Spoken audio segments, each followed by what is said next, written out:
And welcome into the Friday edition of Robby and Rexrode here on ESPN 102.5 The Game. Robby Stanley, Joe Rexrode, Ryan Porth here with you on this Friday morning in Nashville, Tennessee. As always, taking your thoughts on our text line, driven by WilsonCountyHyundai.com, 615-737-1025, 615-737-1025. Gentlemen, how we doing this morning? Joe Rexrode, what's going on? Doing just great. Yeah? How are you? Oh, I'm doing wonderful, my friend. Ryan Awesome. Porth, another day of that hair looking phenomenal. How's it going? It's going great, man. Is this going to be the thing now? You don't care about your hats anymore? No hats? I'm done wearing hats in life, yeah. Seriously, what's going on with this? I've just had some high-level stuff going on after 10 a.m. this week that, So it's not for us. Fancy meetings and whatnot. Sure, some program director stuff. So it has nothing to do with you and I. I mean, I thought the I've zip. had meetings with Porth and he wore like a hat and not even a clean one. So I guess that meeting just wasn't that important. Doesn't care. Hair looks good, man. Thank you. I appreciate That's it. the bottom. That's all you have to really say back. Plus, this morning when I was getting ready, I was like, you know what? I'm on a streak. I might as well, heading into next week's vacation, might as well just finish the week strong and put a little slick in the hair, and I knew y'all would appreciate that. So today, it's more so for y'all than anything else. Well, I don't believe that at all, but that's fine. We appreciate it. But it's true. A lot of hair and a lot of feet this week on the show. A lot of hair and feet on the show this week. And could have more next week, depending on what happens this week. Lou may have hairy feet. Who knows? Who knows? Well, maybe close to finding out. Heidi might too. In just a few days. See what happens on that front. Oh, yeah, you guys are going to lose, by the way. I know. We'll talk about that later. You're going to lose. They have to get there first. That's true. That's true. Yeah, that's true. They might lose today. So if Rocker loses today, then you're off the hook. I just love that you're so confident. You may have very good reason to be confident. I don't care. I just love that you're very confident. It's going to make the victory that much sweeter. I'm quite confident. Okay. I will say, though, that if they do win today, I expect Jack Leiter to, do everything, do cartwheels and whatever else he can do to try to start Saturday. But I wouldn't look for him. We'll see what happens. We'll see. He sounds very confident in this. He does sound very confident, which is going to make watching him get this pedicure all the more sweet when it happens. We'll see what happens on that front. See if Vanderbilt can hold up their end of the bargain later today. We'll have a lot to talk about on the Vanderbilt front coming up today. We'll get to that starting in the next segment. But we begin today's show with the mighty Montreal Canadiens. They have punched their ticket to the Stanley Cup Final. They win 3-2 last night in overtime. Arturi Lehkonen with a game-winning goal, and Shea Weber and company are heading to the Stanley Cup Final. Ryan Porth, your immediate reaction, because there were a lot of people tweeting you last night. Congrats to the Habs. First time in a long time, so I know that city's going crazy. First time since '93. So 28 years. If they only make it to the Cup Final every 28 years, then Probably live with that. Can live with that. Well, the scene outside last night, and we'll get to kind of the game part of this here in just a second, but scene outside last night in Montreal was pretty crazy. People were not allowed to leave the arena after the game was over because of the crowd outside. They were firing off fireworks in the street. There were people just rushing the door outside of the arena. It was basically exactly what you would expect out of a Montreal appearance to the Stanley Cup Final. Well, I'm glad it went better than Vancouver's last appearance to the Stanley Cup Final. Give it some time. Well, that's true. That's true. We're not yet to Game 7 of the Stanley Cup Final that night. But I had really this have thought. a problem with Canada, huh? Just Canada in general? Did you not see what happened 10 years ago, 2 weeks ago? Yeah, but I'm just saying, I feel like you bring up a lot of negative stuff about Canada. Well, just go ahead. Continue with your thought. Last night, as Lehkonen They speak scored, a lot of French in Canada. All right, sorry, go ahead. Yeah, they do. Bonjour. There you go. So, now I've lost my train of thought. It worked. No, when Lehkonen scored in overtime, I had this thought of all right, as much as I didn't want to see Montreal win, it's pretty cool that they finished it off at home. Yeah. And that it would have been even cooler if it was filled with 23,000 and not just 3,500. 3,500. Because that building when they are clicking, is a really special atmosphere, and especially would have been for last night. Yeah, It was special the night before in Long Island. it was. Where they threw beer on the ice. Yes, there's a lot of beer raining down on the ice in that game, but hey, it was special. House fans, what do you want? That's right. Game 7 coming up tonight between Tampa Bay and the New York Islanders as well. Shea Weber getting it done with a goal last night, too. Yeah, and that's awesome. I mean, that's the thing that the real problem. Like, I don't have this whole thing with Montreal that you guys do. I understand it's like the Yankees thing. I think you guys have probably encountered and dealt with their media. Like, honestly, the only media member I really know is Arpin anyway, and he's awesome. Yeah. So, but I will say it's just the Corey Perry thing. That's the problem. And now he got there last year with Dallas. Now he gets there this year. What is this? He's Come on, a secret weapon, Get this man. guy out of here. Get him out of here. Corey Perry, the secret weapon to getting to the Stanley Cup final, apparently. He's and that's the only. Honestly, if not for him, I'd be pretty excited about this. Yeah. But he makes it hard to be excited about it. He really does.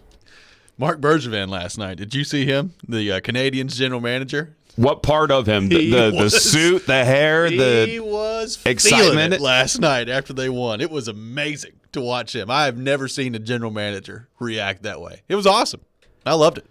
I'm going to need to find this.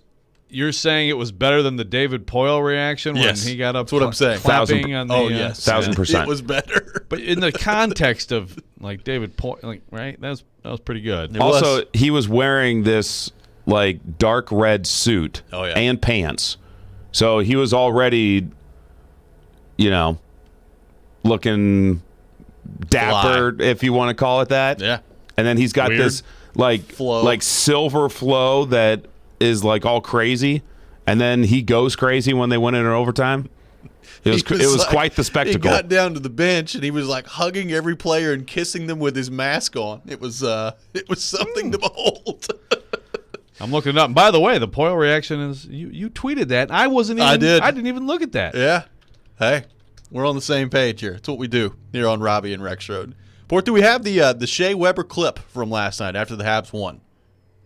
We do. Cool. Let's hear from former Nashville Predators captain Shea Weber, now captain of the Montreal Canadiens, after Montreal punches their ticket last night to the Stanley Cup final. Yeah, it's I'm excited, just like I was excited to play every game in this playoff so far. It's whether you're 20 or 35, it's an exciting time, and to still be playing hockey in into July now, I think it's probably the longest time anyone's played in there, minus the bubble last year. So we're happy to still be playing, and we're excited going forward. So believe it or not, that was Shea Weber's excited voice in the media. What did you think of that? Yeah. Calm down, Shea. Take it easy, buddy. Don't get too excited, man. I just watched the Bergevin. It's good. He looks like almost looks like Willy Wonka dancing around and he stuff. does. You know, Willy Wonka in a red jacket. Much better than Shea's reaction. Come on, Shea. Do you think if they Good for him, Do you though. think if they win the cup, he'll allow himself publicly to like live a little bit, get a little excited? Like he'll do just an Ovechkin, just be like, I don't know about that, but like passing out in fountains and you stuff. might see Shea Weber like with some big time emotion. Like he scored the goal last night. He went pretty crazy when he scored the goal, but in the media, Put the microphone that on. was about as good as it's going to get, my friend. Yeah. Hey, consistency. But hey, if you would have asked him about the Blue Jays, he would have been Yeah. very talkative. I almost He feel would have like perked up. if they win the cup, he'll celebrate on the ice, and then he'll get to the media and he'll be like, "Well, we got to forget this one because next year's Yeah, like right. 2 months away." Hey, this is over. We got to focus. Still got work to Focus do, on man. camp. Oh, good for Shea Weber. I know a lot of Predators fans were happy to see him punch his ticket last night, and what we thought was pretty unlikely heading into the I want to say conference finals. By the way, Montreal winning last night and receiving the Western Conference Championship trophy was among the weirdest things I've ever seen in the history of hockey. But here we are, one game away from a Barry Trotz, Shea Weber Stanley Cup final. Sorry, I had to have you turn around to sit there showing. Bergevin was just going nuts. Yeah, how about that? How about that idea? I mean, and at this point, this to me, well, I don't know. Which was less likely? I mean, what did Vegas say? What was the bigger upset per Vegas even going to this? I didn't think either of them were going to happen at all, but I thought this less was going to happen. I think it's Montreal. What compared to what? Compared to to Islanders, Tampa Bay. Oh, Montreal is a bigger upset than I know. Tampa Bay is defending champs and everything, but the Islanders, you could sense it going into the series that could go the distance. After game one, after game one with Vegas, rolling them, it was like, all right, well, this is going to be a quick series. It's too bad that Bob succumbed right at that moment too, because he could be very was coming close. out strong right at the beginning, but you were still right in the beginning, Bob. Yeah, I mean, he could be very close to a victory lap right now if probably. the Islanders can finish it off.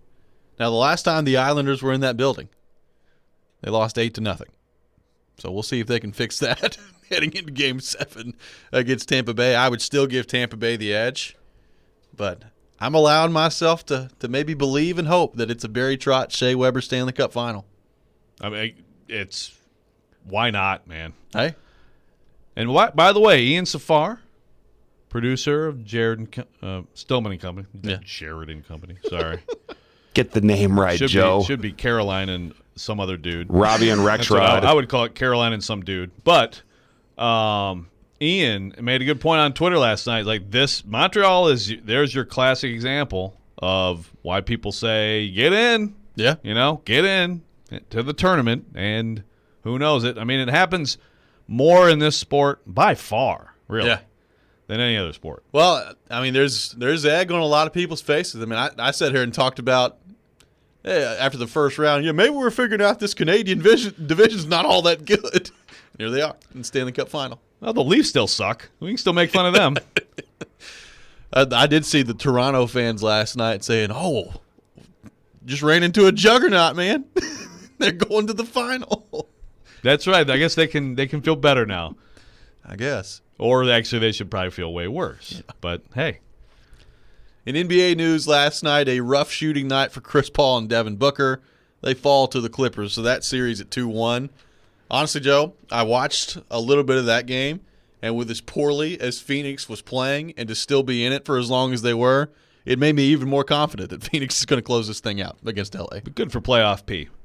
Yeah. Paul George plays well. But yeah, I mean, I think I agree. I feel pretty good about them advancing. Makes it a little more interesting. We'll see 2-1 series there between the Suns and the Clippers. Can you imagine if the Stanley Cup final was Montreal, New York, and not the Rangers, but the Islanders, and then the NBA finals was Phoenix, Atlanta? Yeah. Or Milwaukee. Whatever. Yeah. Still. Be something. It would be something. Quite different from the normal formula in both sports, really. So congratulations to Shea Weber. We'll see if Barry Trotz can join him in the Stanley Cup final. The New York Islanders and the Tampa Bay Lightning facing off in Game 7 tonight. So we'll see if Barry Trotz can get it done. When we come back, we're going to look ahead to Vanderbilt in action today against NC State. A must-win game for the Doors. What do we think of their chances, and do we believe Kumar Rocker may be on the hill? We'll get to that coming up next. This is Robby and Rexrode here on ESPN 102.5 The Game.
Welcome back in, Robby and Rexrode here on ESPN 102.5 The Game, streaming live on Periscope, on YouTube, and on Twitch as well.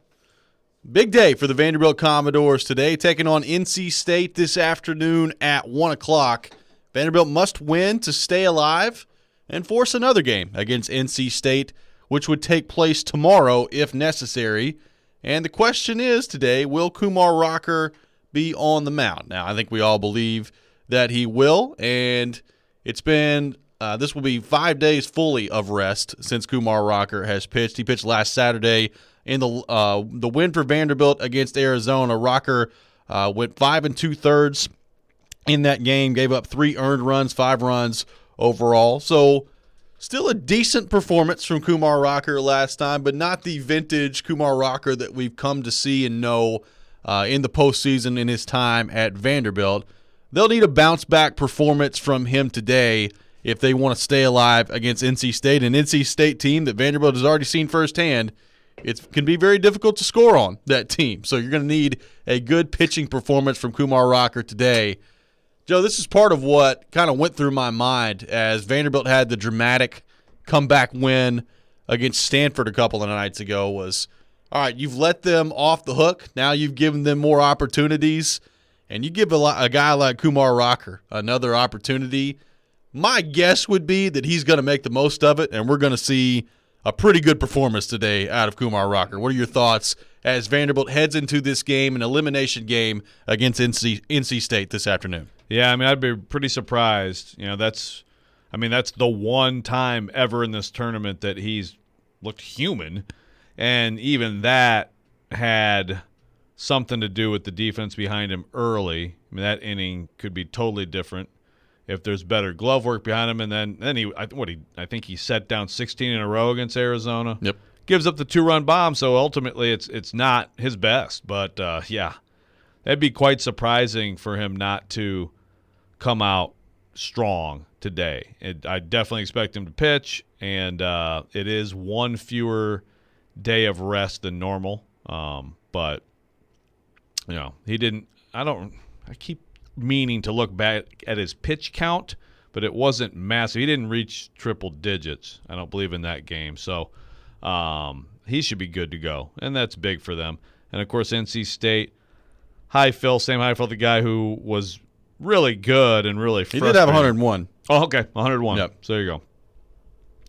You know, I mean, look, it's not going to be – I mean, Vanderbilt's going to need some bullpen work, but the only guy who really, of their main arms in the bullpen, who really went extended the other day was Maldonado. Yeah. So, I mean, McIlvain, they should be okay as long as Rocker gives them what they're hoping for. You know, that if you can get 6-7 innings out of him, then you can be in good shape. You have to score. But Highfill, the guy who really frustrated them, I don't think there's any way he goes today. Now, tomorrow, if they get to tomorrow, if there is a tomorrow, that could be interesting. Could be interesting, and I mean the bottom line is if you're Vanderbilt, you got a way to string some runs together. I mean, even in the game you won the other night, there were opportunities offensively to capitalize that you didn't take advantage of, and that's kind of been the story all trip to Omaha long for this group is you've got to find a way to get more consistent offense.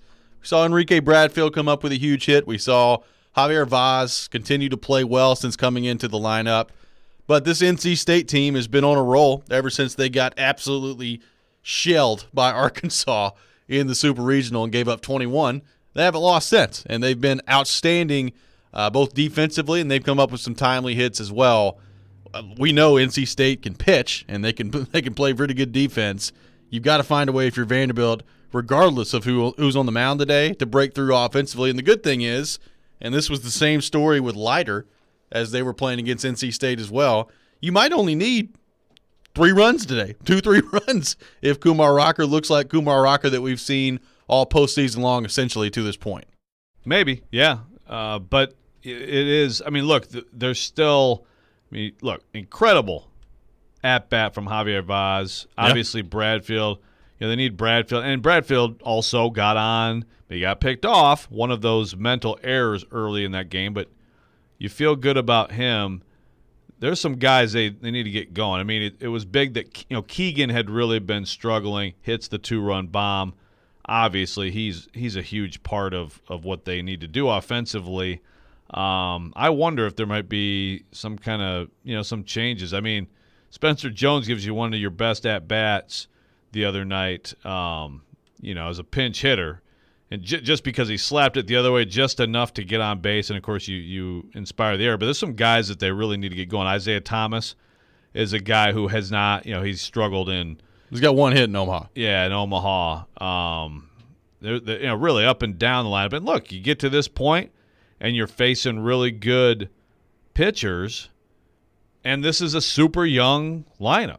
I mean, it is. I mean, Tim Corbin's talked about it all year. And you get to this stage against some of the arms that they're seeing, and it's going to be tough. But, the other night, Keegan and Bradfield, and then Parker Nolan had a couple big hits. Now, is Tate Colwick, is he back? He was able to pinch hit and got a huge hit. That would be big for them. C.J. Rodriguez, you got so much on your plate as a catcher. And it's up and down the lineup. It's sometimes that happens too. People just go hot and cold in this game. They got too many guys right now who are cold. But I think you also have to credit, like Monday, you got to credit Highfield for being so good too. And then Beck the other night, I mean, he made him look bad, but he's a stud. And then, of course, it all crumbled on. By the way, apparently Beck screened. I think was it Nolan who tried to bunt? I think it was Nolan who tried to bunt and screamed at him with some Choice words? swing the bleeping bat stuff, apparently. So that's interesting. That didn't work out so well. Didn't for him work in out the so end. well for Beck in the end. But yeah, you still feel bad for that guy. That's a tough way to go out. It is. I feel less bad for him now, knowing that. But yeah, it is a tough way to go out on that front. I look at Rocker in this game, and to me, this is the game that it feels like he's made for. Like it just seems watching him throughout his career, which is honestly why I can't really believe he's not even higher than he is on some draft boards. When the moment gets big and when you need to have him come up big the most, typically Kumar Rocker responds pretty well for you.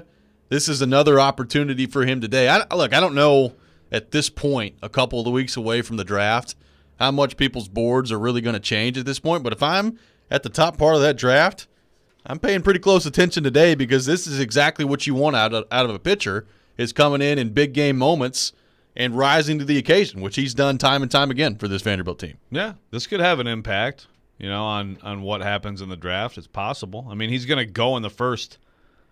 I guess now the latest one I saw had him going 6. Yeah. I've seen him at 8th. That would be a heck of a value. To me, that'd be a heck of a value. And I understand with Leiter and Rocker, Leiter's got fastball with movement at 98, and I understand Rocker right now has kind of been in that 93, 94 range, but he's got everything you want. The slider is lethal. His fastball has great movement, and the competitiveness. And I also think that he's going to be an innings guy. I mean, he's just he's built that way. He's built for that. So, yeah, you get him at 8, you're feeling pretty good. But, today that could have impacted. There may be a GM in there who has a chance who's like, you know what, let's see if he can dominate in this situation. Even though he has done it before, your most recent information is going to have some kind of an impact. And then if he does, it'll be another game for Vanderbilt taking on NC State. And we'll see whether or not Jack Leiter will be on the mound to begin that game. Some reinforcements yesterday on Team Porth and Team Stanley on Darren Donica Chase. We'll get to that coming up next. Right now, though, got to tell you about my friends at the FanDuel Sportsbook. And if you've been watching the NBA playoffs from the sidelines, now is the perfect time to get in on the action with FanDuel Sportsbook, because during the conference finals, new users get 30-1 odds on any team to win their next game, and that means you could win $150 on a $5 bet. The conference finals well underway. The Suns and the Clippers, the Hawks and the Bucks, and there are even more ways to win on FanDuel throughout the playoffs as well. And when you do win, getting your money is a layup. You'll get paid in as little as 24 hours, plus the app is very, very easy to use. So just sign up today with promo code ROB to bet the NBA Conference Finals with 30-1 odds. Once again, that promo code is ROB to unlock 30-1 odds on any playoff team to win their next game exclusively on the FanDuel Sportsbook app. You must be 21 or older and present in Tennessee. New users only. Must wager in designated offer market. A $10 first deposit required. $150 max bonus.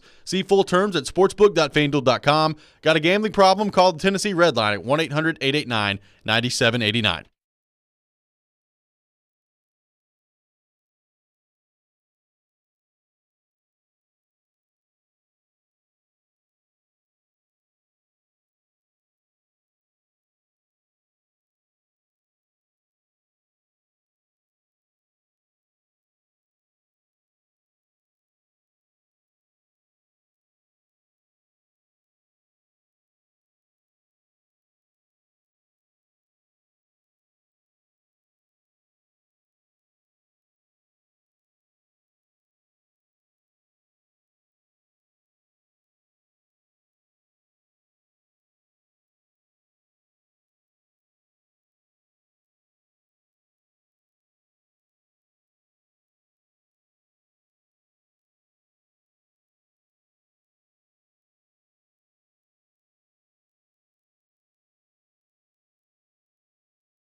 Welcome back in, Robby and Rexrode here on ESPN 102.5 The Game. Robby Stanley, Joe Rexrode, Ryan Porth here with you on this Friday morning in Nashville, Tennessee, discussing Vanderbilt taking on NC State later today in the College World Series. And as we know, if Vanderbilt is able to win today, they'll take on NC State again tomorrow. And there's a friendly competition, a friendly bet here on the show that has been made. If Jack Leiter starts the elimination game on Saturday for Vanderbilt, should Vanderbilt win today, Ryan Porth, Robby Stanley are right. And that means Joe Rexrode. Apparently Chase McCabe has entered this fray as well officially. Oh, I heard him talk about it on the show yesterday. So he's officially accepted responsibility. Apparently you and Chase McCabe will both receive pedicures along with Heidi from Dixon, our faithful listener. If Jack Leiter does not start the game tomorrow, should Vanderbilt win today, both Ryan Porth and myself will receive pedicures alongside of our faithful listener, Heidi from Dixon. So if Kumar Rocker pitches well today and Vanderbilt is able to get the job done, some high stakes in more than one ways tomorrow for the Vanderbilt-NC State game. Looking forward to it. Is Chase, is he a pedicure guy? Does Chase like pedicures? I doubt it. I highly doubt he's ever gotten one. He's just jumping in there like, He's just jumping in there. He has no shame. I hope he does not get a pedicure like he swings a sledgehammer, like kick someone in the face when they're trying to like scrape corns off his feet. There's a lot of scraping talk from you this week. I know. Well, Heidi, did you see Heidi's text about all this stuff? Yeah. She's like, she knows someone now they had a pedicure and now they can't walk barefoot anymore. It's like, geez. I know, that kind of scared me. It's going well. This will be great. Looking forward to it. I'm still 63% sure Heidi won't show. 63? Look, I told you this yesterday. I stand by it. I am more convinced Ryan Porth won't show than Heidi. I don't have confidence that Ryan Porth's going to show up to this. I will show up. Show up. Okay. He's going to be the public shaming if he doesn't show. I don't think he cares. Yeah. Now, does Heidi have to be there for us to follow through with this? See, look, he's already trying to find it out. Well, no, Well, I mean, we have to pick a place and we have to pick time and we have to hope that Heidi shows up. Yeah. That's what it's going to boil down to at that point. And then Big Lou walks in and says, "Let's go, boys." Let's get our pedicure. See what happens on that front. Lou But, Heidloff here. I know this. Lou Heidloff. I know this. Ryan Porth and myself received some reinforcements yesterday in our way of thinking on Darren Donica Chase. Todd Walker, who of course has been doing a great job with College World Series coverage, joined Darren Donica Chase yesterday and talked about what he would do if Saturday comes about and Vanderbilt is still alive. Here's what Todd Walker had to say. For Vanderbilt, that would be a deal if I'm Tim Corbin. I'm going to Al Leiter and I'm saying, what do you think? I mean, I don't want to blow the kid out, but it's not outrageous. I mean, he's been on rest for 4 days at that point, so it's like 1 day removed from being ideal, so, but it would be a conversation I'd have with the dad who has all the experience in the world. And I'm sure that Al would say, yeah, let's go. And then I'm sure that Jack Leiter says, I want the ball. So I don't see any way that you leave Leiter on the bench through that Saturday game trying to get to the finals. I think he's in. And to your point, I think what you were trying to say, on 3 days rest, he might be a pin guy behind Kumar Rocker on Friday for an inning or so, just to get you through that game. But I doubt they would do that. They'd probably bring in Maldonado, and they've got a couple guys out of the pen that they're capable of closing the door for Kumar. But I think you're going to see Kumar go 8 innings. He's going to eat up most of those innings and throw really well. And then Jack Leiter on Saturday. I think that's how it's going to line up. So Todd Walker thinks if Vanderbilt wins today, we're going to see Jack Leiter start on Saturday. Joe Rexrode, your reaction? I'm glad this happened. You guys can get all excited now. It's not going to happen. So here's a point that's been made to me by someone inside the program. What is Vanderbilt there for? I mean, I would hope to win. They're there to win it. And they are not going to win it with neither of those guys pitching in the final series. Now, maybe Rocker could go on Wednesday. It's another. But Leiter's out. He's out for the final series. Not to mention, again, all the other things we've talked about. I mean, for one thing, Walker there doesn't realize that's a 2-day difference. It's not a 1-day difference. It's a 2-day difference. Well, he said ideal. I mean, they've pitched on 5 days rest this season. But they have, but the norm is 6. So it's a 2-day difference from the norm. I'll look back. It's probably happened a couple times this year for Leiter. They've had, like you said, they've had those series that go Thursday, I can Friday, guarantee Saturday. you in high school he's pitched on 4 or 5 days rest. Sure. And Rocker's about to pitch on 5 days rest, which is ideal for him. Well, 6 is ideal, but 1-day difference is still right. It's still 1 versus 2. There's a difference in the difference. Sure. Right. There's a difference in the difference. There's a difference in the difference. Come on now. So you can run it every snap or you can throw it every snap, right? It's my belief that you probably need to be able to do both. Yes. Thank you, Coach. If Vanderbilt had Pruitt, Leiter, it'd probably be Leiter and Rocker both starting today somehow. It probably would be. They'd be throwing left-handed. Yeah. But now I will say I don't think it's going to happen at all. But I do think that Jack Leiter. I mean, I think Walker's probably right about the Leiters. I don't know about Al, but Jack, are you kidding me? I mean, he's going to be. But again, for Vanderbilt, they are here to win this thing. They're going to need, just like they needed, Christian Little in the bullpen to figure something out. They're going to need other people to step up. And I also will say this: some of it I think is dictated by today. If Rocker gives them what they hope for, and the bullpen gets a light day, you also feel better about, okay, Riley, give us 3 innings, on and on and on, go through that. Then you have Jack Leiter, Game 1, final series. Feel great about that. Yeah, if you get Unleash there. him. I understand if you get there. Again, this is if you're operating that way, quite frankly, that's stupid. Like you have to get there. It's not stupid when It's very stupid. No, you have to it's get not there. Stupid. It's not stupid. It's not stupid when you are built your program on pitcher rest, arm rest, that stuff. That's this kid's future, his life, way more important than a stupid Well, that's great, game. but you're talking about their goal is to win, and you're saying, all right, well, it's a winner take all game. Our goal is to win this tournament, and we're going to leave our best pitcher on the side. That makes no sense. Except it's a 2-day difference. Okay. And he just threw 123 pitches. It's not stupid. You're sitting there it's talking stupid about to do the other thing. Your reasoning just was, okay, well, why are they there? They're there to win. Mm-hmm. Okay? Well, if they're there to win, pitch your best player. They're not going to win the national championship unless other guys help. Sure. They can't ride these 2 guys to everything. They can't. Sure. So you have to rely on these other guys.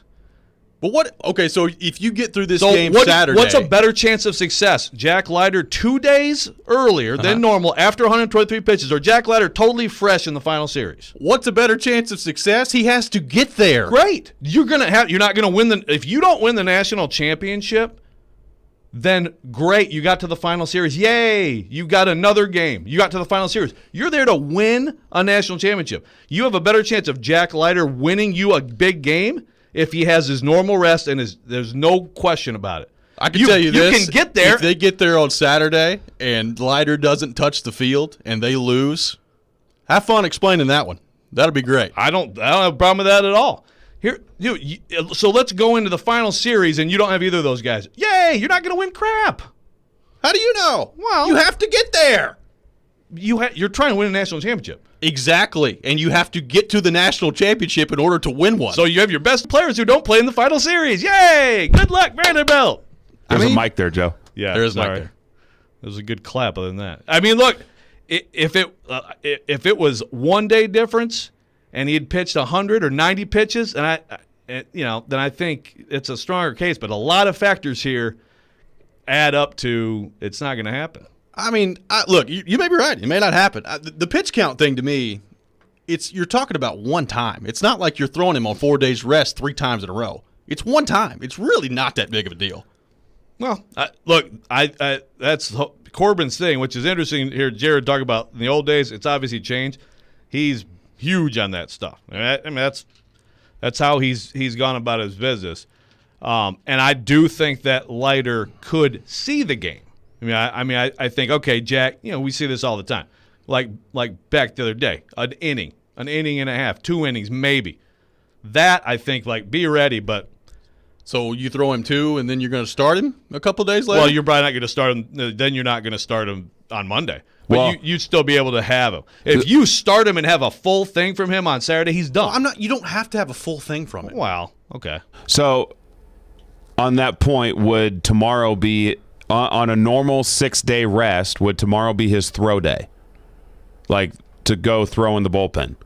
Because you see this in the Major League Baseball playoffs, and they always talk about, when it was Scherzer, Strasburg, and Patrick Corbin that basically led the Nationals to a World Series. Yeah.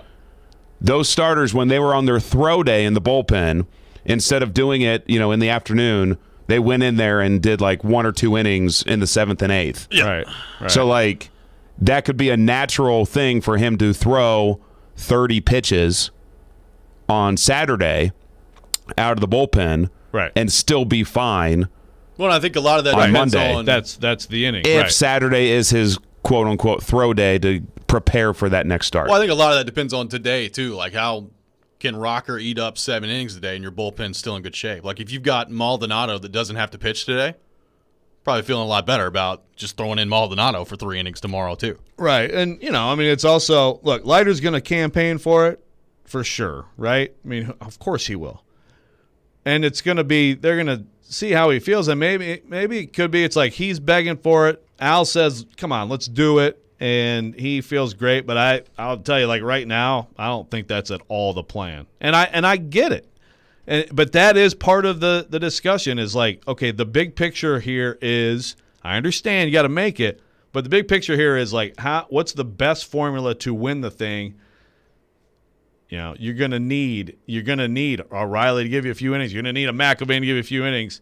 And well, if that's the case, why would you not just pitch Riley today, go Rocker tomorrow, and have Leiter available for game 1 at that point? Well, because it's a day difference and it's a 20 pitch. I know, difference. but you're talking about setting yourself up for success.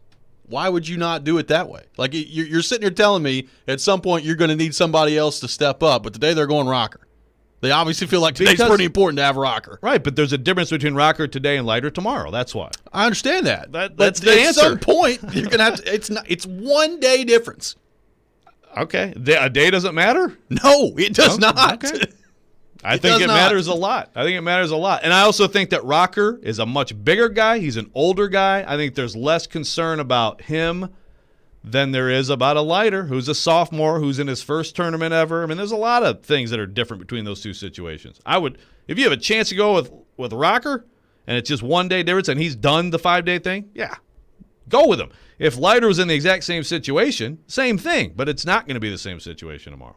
Coming up next, LSU has made their decision, and a very popular candidate, not a part of the conversations, apparently. We'll get to that coming up next. Is this a massive mistake for LSU in the SEC picture? We'll get to that next. This is Robby and Rexrode here on ESPN 102.5 The Game.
Welcome back in, Robby and Rexrode here on ESPN 102.5 The Game. Robby Stanley, Joe Rexrode, Ryan Porth here with you on this Friday morning in Nashville, Tennessee, discussing some college baseball action. Vanderbilt taking on NC State this afternoon at 1 o'clock in a winner-take-all, or not a winner-take-all game. You got to advance to win if you're Vanderbilt, and then set up a winner-take-all game tomorrow on Saturday for NC State and Vandy. All right, I'm not done arguing this point. Okay. All right, so look at it this way. So you need 4 wins, right?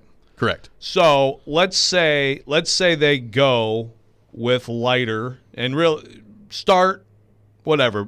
If they go with Leiter, I think, can we all agree that Leiter would not? I mean, there would be some limitations. Sure. Okay. So yeah, I don't think anybody expects if they went with Leiter tomorrow that he'd be out there throwing 7 innings. Right. So this is why I think it's better to not do it, because so you have that. And you have Leiter for whatever, 3 innings, whatever you're going to get out of him. It's probably going to look more like a Christian Little start, or what Riley I think will get. And then, so that's Saturday. So now you got Sunday, you got Monday. The series starts, you got Tuesday. There's 3 days, and then you got. So you're going to have another half-ass Leiter. And again, not his performance, but his ability to contribute at some point in there versus. No, nothing. Here's the full Leiter in your face for game 1 of the final series. No limitations. Go the whole thing. To me, of having to win 4 games, I'd rather have full Leiter for 1 of them than some of him for 2. That's just me. I mean, I hear you, but I mean, again, you have to win 1 game. That's what this boils down to. You have to win against NC State. I get. You have to I win hear 4 what games. I hear win what a you're saying. national I hear what you're saying. But if you don't beat NC State, it doesn't matter. You're not playing at that point. So I get it from your approach. 4 games, yes. A lot of what you're saying makes sense. But I think if you start playing that game and you start looking ahead of, well, if we do this, Leiter's going to be available for game 2 in the College World Series. Well, that's great. But what happens if you're sitting at home watching the College World Series and you didn't throw him out there? But that's also in tandem with something that's really important to Corbin, which is none of this stuff is ever going to get in the way of like a kid who has a huge future and jeopardize it. And I know some baseball people are like, come on, pitch counts are stupid, all this stuff. But he believes in that stuff. I mean, and frankly, I think over time he believes in that stuff. Again, this is a 1-game example. I think we're making way too much of the pitch count on a 1-game example. Maybe I'm wrong. But it's not like we're talking about shifting his total approach and, hey, from now on you're starting on every 4 days. Like you're talking 1 time. All it takes is 1 time, Robby. That's true. And it's true. This is going to be great. Someone's going to get some. We're sitting here beautifully yelling at buff each other feet. about this. And then, Vanderbilt will lose today, and we won't even get to see it. Yeah, exactly. Yeah, it'll be our luck. And you will. And then we'll luck out of not breathe having to a get sigh of relief. petties. Look, I got to tell you, I was talking about this to my wife last night, and I have never seen her pull harder for anybody in any sport ever than she is for Vanderbilt today. 'Cause she wants to see this happen so badly. So, look, I'm here. I am willing. I am ready, willing, and able to make this sacrifice. I'll get the pedicure. I mean, Rexrode's very confident he's right. Who's gonna? Yeah, I mean, I've had one before, so if I'm wrong, I mean, I could probably use some help on my feet. It's been a while, but we need to we need a place to. If anyone out there wants to give us a. I mean, again, Katie and Caroline have like a place they go. I mean, we could do that, but is Heidi Dixon going to make the trip? Right, Heidi from Dixon needs to. I mean, we can meet you halfway, Heidi. Yeah, go to like Bellevue or something. I mean, you're certainly not going to find an area of expertise as where's the best place to go from me. So we'll need to do some investigative work on this. Anyone out there who has any ideas, or would like to step up and give us free pedicures, we can, we can talk. See if we can make something happen. Yeah. The more Joe talks Slide about into our text line. Driven by WilsonCountyHyundai.com. The more Joe talks about this, about the strategy with Leiter, the more I understand it. Yeah. Because, I have been, Robby and I, the two of us have been like, you got to get there. But if you get there and flame out in 2 games because you don't have Leiter or Rocker, and you're, relying on a bullpen or these starters that don't have as much experience, not as good, then what's the point of burning Leiter at that point? If the end goal is to win, if you're going to have to rely on the bullpen to win you a game or 2 games in the best of 3, why not hope that they can get you 1 game against NC State and then have Leiter ready for game 1, and you like your chances if he pitches very well. You like your chances of winning game 1. And then I guess you're hoping at that point Rocker can go game 3 if necessary. If necessary. And when would game 3 be? Do we know? It's a Monday, Tuesday, Wednesday. So okay. Saturday, Sunday. Yeah, I mean, at that point you're getting half a Rocker. That's probably 4 or 5 innings of it. You're going as long as he can go. Right. Yeah. So I can see. I like how you come around. It doesn't mean that you're getting out of the pedicure when you're wrong. But no, good. No. When Jack Leiter throws first inning on Saturday. I will say, I mean, one thing that's interesting about if they were open to using him, because like you said, we see this in the major leagues all the time in the postseason. Right? It's incredible how much managers rely on their starting pitching to be their bullpen in the playoffs. But the difference is with major league teams, I mean, anyone there typically they've got a rotation, right? I mean, they've got a rotation where even at the bottom of the rotation, okay, we can get a start out of this guy, right? But if Vanderbilt is fine and is he may be available. I mean, you could just say it's going to be 2 innings from the start. You could, yeah. But I think the idea will be, gosh, it'd be great to not use him. Maybe will if absolutely necessary. That's what I think is going to happen. We'll have to wait and see. We will. It all depends on the outcome today, anyway. So we'll see if Vanderbilt can get it done today. We're gonna spend hours this week talking about a game that doesn't happen against NC State coming up at 1:00 today. Joe, apparently LSU has made their decision on a coach. They have hired Jay Johnson from Arizona to be the next coach of the LSU baseball program, which means no Tony Vitello. And we talked about yesterday LSU narrowing their search to 3 managers and Tony Vitello not being a part of that. Look, I guess we don't really know if they talked with Tony Vitello or if they didn't or what exactly went on there. But it feels to me like if that's the case and they've gone through this process and Tony Vitello was never reached out to or they never even wanted to talk to him, feels to me like that's a pretty big mistake by LSU. Well, and I tweeted this last night. I don't understand why you are jumping at a good coach for sure, but you don't have the obvious ties and all the things you laid out there. And then you didn't get into the weeds with Vitello. Now, I had a lot of Tennessee fans say, well, how do you know this wasn't Vitello saying thanks but no thanks? Look, I don't know. I will say that if I was his agent and he did that, I'd say, dude, what are you doing? Yeah, you got to listen. Yeah, sit down and talk. Of course. I have a hard time believing that's how it went down. It reads to me like LSU was just and maybe it's maybe they didn't like the idea of the optics of the Tennessee baseball coach turning them down, which actually was a real possibility. I think it would have happened.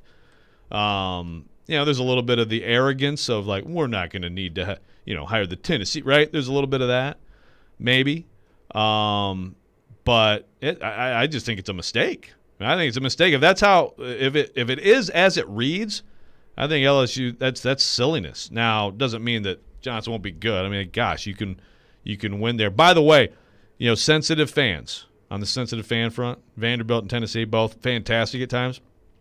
Okay, I tweeted that what are they doing? This is what Chris Kepley, Tennessee fan, says to me back on Twitter. Joe, we know you Vandy people look down at the Tennessee job like it's a second-rate gig. Yeah. But he's got a darn good situation in Knoxville, especially the pay bump's about to get. First of all, what? What are you talking about? You got your Vandy underwear on today? Yeah, my gosh. The anchor down underoos. Yes, I love the team that you hate, and I hate your team. That's how it Those is. are the best on Twitter. But it's like, there's no – that's not a – I mean, I think it's just a mistake by LSU. And I do believe Vitello – I mean, look, he said some strong stuff on this show yesterday about loyalty and how he feels. And that's not going to ultimately decide it. If it were to come down to a situation like that, the administration's got to step up. But I think they are. And I think ultimately he would have stayed. If I were LSU – I would have really made a run. Yeah. Or at least, if not focused on him, it's not like he's the only good coach in the country. He would have been in my pool, certainly. Absolutely. But, hey, this is great news for Tennessee because Exactly. he is not going to LSU. There you so go. looks like Tony Vitello could be around to stay for a while for Tennessee. And like you said, some strong comments yesterday here on the show. And we'll see how quickly Tennessee and Danny White are able to generate some of these facility changes that are going to be necessary for Tennessee baseball to continue to recruit at this level and continue to make Tony Vitello as happy as possible. Speaking of Tony Vitello, he has come in and he has changed the program, changed the way of thinking for Tennessee baseball. What's it going to take to get that done with football as well? We'll get to that coming up next. This is Robby and Rexrode live from the Wholesaling Studios, powered by RumbleOn.com here on ESPN 102.5 The Game.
Welcome back in. Hour number 2 of Robby and Rexrode here on ESPN 102.5 The Game. Robby Stanley, Joe Rexrode, Ryan Porth here with you on this Friday morning in Nashville, Tennessee. Streaming live on Periscope, on YouTube, and on Twitch as well. Taking your thoughts on our text line, driven by WilsonCountyHyundai.com, 615-737-1025,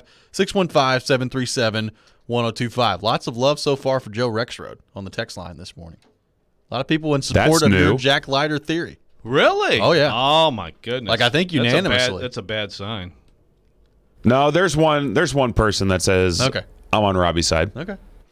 It's almost unanimously. See what happens. All right. I thought that would make you a lot happier than it did. It didn't. Well, I'll read some of them. Then I'll have a nice, warm, fuzzy feeling. Okay. All right. We'll have Kevin Ingram on at 7:30 later this hour. Looking ahead to Vanderbilt and NC State coming up this afternoon at 1 o'clock. Kumar Rocker, we think, will be on the mound for Vanderbilt at that time, and we'll see if Vanderbilt can stay alive and force a winner-take-all game to the College World Series final tomorrow between Vanderbilt and NC State as well. So we were talking in the last segment about Tony Vitello and the way he's come in and changed this Tennessee baseball program. He was on the show yesterday discussing the facilities and some of the improvements they're going to have to make on that front and the recruiting that's gone extremely well for him thus far as well. It's obvious. I mean, there is a buzz around Tennessee baseball right now that we have never seen before, certainly in my lifetime, that we've ever seen before. But I feel like it always kind of goes back to in Tennessee athletics, okay, well, how do you generate a similar buzz for the football program? It's not been great. We know that. Josh Heupel has come in, and we were even talking about Vitello yesterday. And 5 minutes after some pretty good sound from Tony Vitello, Tennessee football comes out and kicks their quarterback off the team and dismisses him from the football team for being arrested or being caught with drug paraphernalia twice and suspended from the football team and just being reinstated a couple of weeks ago from Caden Salter, and now he is no longer on the team. It's just example after example with Tennessee football over the last decade plus of things just not going well. You're not able to generate much momentum at all. And the question many Tennessee fans have is, all right, when's this going to change? Like, when is enough with the Tennessee football program? As you look at Josh Heupel coming in, as you look at this program where it sits now, how does Tennessee get back to the point where they can have a breakthrough like we've seen in Tennessee baseball and this program can start to reascend to the top of the mountain in the SEC? Dude, I have no idea. It's crazy. I don't know. I'm sorry. It is. I mean, look, like at Vanderbilt. So here you can make a little comparison here. I mean, really, you can make a comparison with both programs right now because obviously Tennessee baseball, I mean, they found a special coach who I think is going to have a run of success there. And at Vanderbilt, you know, what Tim Corbin has done over a long period of time is pretty remarkable. And then and at Vanderbilt, a lot of times it has been like how he can do this. Right. Why can't, especially like football, do this? Well, I mean, it's just so different. It is. And look, the SEC is as good as it gets in baseball. It's very competitive. It's not that it is difficult to do what Vitello has done, to get in there and all of a sudden shake things up and get people to notice and bring fans out and get recruits, get guys who are good enough to play in the majors. It's not easy. I'm not saying it is, but it's still it's just a different landscape in football. So, I mean, like, I look at, you know, I mean, right now you're saying who can they get? They just hired a new coach. Yep. Right? So, I mean, I guess the first question is, could he be that guy? Now, I will say right off the jump, he's not going to be that kind of personality. He's not that personality. No. I mean, so it's as you said, Vitello kind of marches to the beat of his own drum. Yeah. I mean, Vitello is I mean, I think he's a guy who's going to, and we've already seen it rub a lot of his cohorts the wrong way. Yeah. You know, the way he is, he's very fiery, right? I mean, and frankly, I mean, he might complain too much at times, but the bottom line is he stands up for his kids. They love him. He gets them to play and spill their guts, and there's different ways to do that. I mean, look, again, let's make the comparison. Tim Corbin's personality is nothing like that. Now, when he unloaded on them the other day, everybody noticed, and it sure seemed to have an impact, but normally that's not him. And I actually talked to him yesterday, and you know, he was like, I mean, I try to never, ever say anything during a game unless it's just like encouragement, like, okay, let's go get some runs or whatever. Like, he tries to not talk during a game. Tony Vitello in that dugout is, I mean, he is fire at all times. You can't fake it, though. You got to be who you are. So, to me, Tennessee football needs just a long-term fix, a smart coach, one. That's important. And just someone who can get you to a certain level of stability, and then you start talking about the glory stuff. Yeah. Like, you got to get to the level of stability. And I'm really my biggest question with Heupel. I think there's some things about him that I can see that working. I mean, my question is really the recruiting front. It really is. It just comes back because now very different personalities again. Vitello, Corbin, right? And look at Nick Saban. I mean, I'm sorry, but that guy, the greatest coach ever. He's got the personality of a crocodile a lot of his career, but incredible as a recruiter. He's lighting up a little bit. Yeah, he has. But Corbin and Vitello are very different. But you can see how both would be really good. Sure. And obviously both are, right? Tennessee has recruited well. Butch Jones had great classes, but they didn't have enough substance behind it, I think. Coaching substance behind it. Agreed. Pruitt recruited well, and I think Pruitt, as a football coach, is better than Butch Jones. I think that as a player developer, better than Butch Jones. Kind of a jackass. I don't know. I mean, if you're that sloppy, I don't know what else to say. Yeah. There's no excuse. So I think that, Heupel seems like a smart guy and a guy who I feel like, kids can like to play for, that seems to be positive. But can you be dynamic enough to bring in the talent you have to have? It's just so hard in this league to get there. But, stability first. You have to start there. Can you stack together a few scandal-free, respectable 7-8 win seasons? I'm sorry, but that right now for Tennessee football, it's all what else can you ask for right now?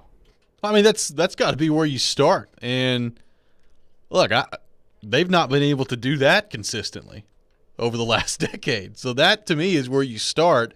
And then look, maybe at some point along the line here, you figure out that maybe Heupel's not the guy that can get you back to 10 wins or 11 wins or in that conversation. And you can make an adjustment at that time when that time comes. But to me, I think you're a ways off from that. To me, you got to get back to a point where if he goes, 8-4, 4 years in a row, you're like, okay, well, this is not good enough. Yeah. They can't do that right now. They Butch Jones, they went 8-4 in the regular season 2 years in a row, 9-4 total. And then it totally collapsed the next year after 16, where that was the year where he had built up all these expectations and you had on paper a really good team, a team that was favored to win the SEC East. And they choked. They choked it away at the end. And then we saw there wasn't much substance to Butch Jones after that. His program was completely falling apart the next year, and he was done. Can you get to a place if you're Josh Heupel where maybe you're not winning the SEC East, but if you go 8-4 the next year, you're not going 4-8. You're sustaining where you get to. To me, that's my expectation for Josh Heupel as he goes through here. I've not gotten to a place where, and look, maybe he'll prove me wrong, but I've not gotten to a place with Heupel where I'm like, you know what, this is going to be the guy that takes Tennessee back to Atlanta anytime soon. I think they're so far away from that right now. They're so far away. And that's what's interesting is what if he does? I could see it. I could see, look, first of all, if you're a reputable Power 5 program, you should be able to get good offensive skill players. Group of 5 teams have guys go to the NFL all the time at offensive skill positions. Yep. He's a quarterback guy. I think he's going to figure that out. He's got a lot of options right now. But I think he's going to figure that out. That's one less option, but yeah. Yeah, that's true. But he's going to get, I think, good quarterback play, good offense, good. I think he can get him to that. I think he can get him to what you're talking about. That sort of beat the teams that should not be able to recruit with you, beat the weaker teams in the East, et cetera, et cetera. Win 3 or 4 non-league games at least.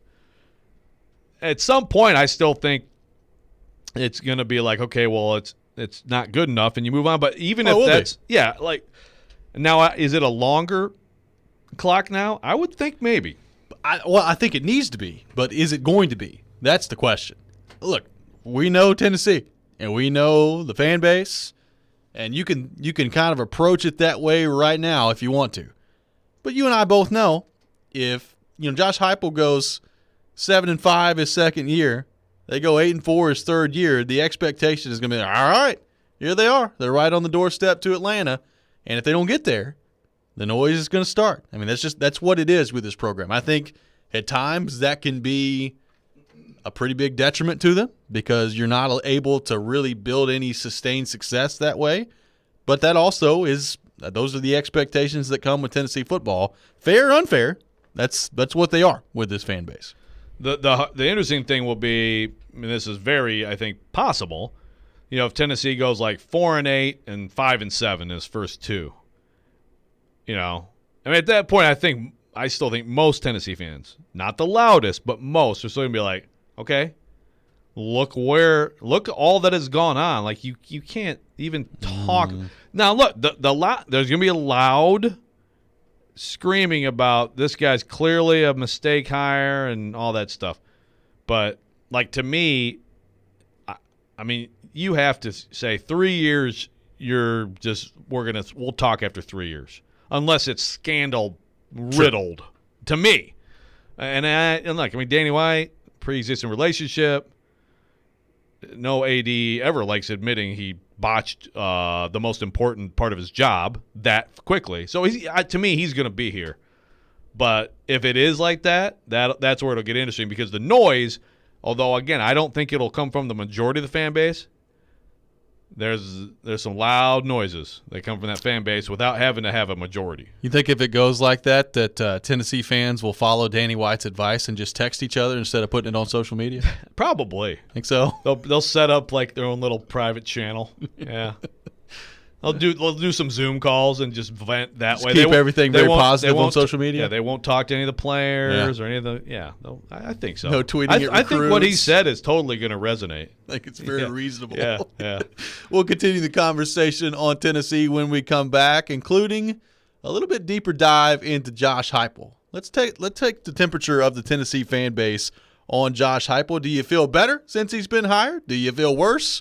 What are your thoughts? Let us know on our text line, driven by WilsonCountyHyundai.com, 615-737-1025, 615-737-1025. This is Robby and Rexrode here on ESPN 1025 The Game.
Welcome back in, Robby and Rexrode here on ESPN 102.5 The Game, streaming live on Periscope, on YouTube, and on Twitch. We'll have Kevin Ingram join us at 7:30 with Vanderbilt Sports Network. We'll look ahead to Vandy taking on NC State today. Coming up at 1 o'clock this afternoon, a big game, obviously, for Vanderbilt. They'll hope to win, stay alive, and take on NC State again tomorrow. Right now, talking Tennessee football. Taking your thoughts on our text line, driven by WilsonCountyHyundai.com, 615-737-1025, 615-737-1025. By the way, Ryan on the text line yelling at you, Joe. Could we hold off on putting Vitello and in the same stratosphere as Corbin? Corbin has put himself in the top tier of college baseball coaches all time. Vitello has one good season. Are you putting Tony Vitello and Tim Corbin in the same stratosphere? Like I've said a million times, he's exactly the same coach. He's done everything Corbin's done. I'm sorry. It's clear. We can go back on the tape. Sorry. Tony Vitello not only should be in the Baseball Coaches Hall of Fame, but in all coaching Hall of Fame. Yeah. If there was. Maybe. Just like a sports Hall of Fame. Well, maybe, we're talking about Tennessee football. Maybe he can do both. Baseball and football. Well, I'll tell you what. There's some Tennessee fans who would probably hire him. Yep, right come now. on. Call the plays, buddy. Hey. His fire would be good on the sideline. It would be. It'd be entertaining. That's for sure. I mean, maybe maybe Heupel can just bring him in. I mean, at least bring him in for one pregame Speech, right? Yeah. Have Why him not? Have him on the sideline a little bit. Hype guy, hype man. I if I was Tennessee, if I'm going to give you, if I'm taking you from $600K to 1.2 mil or 1.5 mil or whatever it's going to be. Hey, we can add some duties to your, to Come your on job. in there and talk a little bit. Get to some more College World Series and also just, do something to help the football Revive team. the football program while you're at it, if you don't mind, Tony Vitello. But no, I'm not saying that he's the same as Corbin. I'm just making the comparisons to the programs because obviously Vitello, and it is not just one good year, by the way. It's four. I mean, his second year they got to the NCAA tournament. It was a 14-year drought. It was like, whoa, really? Yeah. And then they were 16-2 last year with I think a more talented team than this one, and then we know what happened this year. So it's not a one-year flash in the pan. I'm also not at all saying he's the same as Tim Corbin. So it was interesting because we were on the air when Josh Heupel got hired by Danny White and by Tennessee. That was quite a day. That was quite the day. Tennessee fans were beside themselves with the hiring of Josh Heupel. Danny White. Yes, there was a lot going on that day. Perhaps the most fun show that y'all have done. It was pretty awesome. It was a great day. It was pretty hilarious. Do we take that as a compliment or not? I don't know. That was a long time ago. That was a long time ago. Maybe we need to step it up a little bit. I But guess so.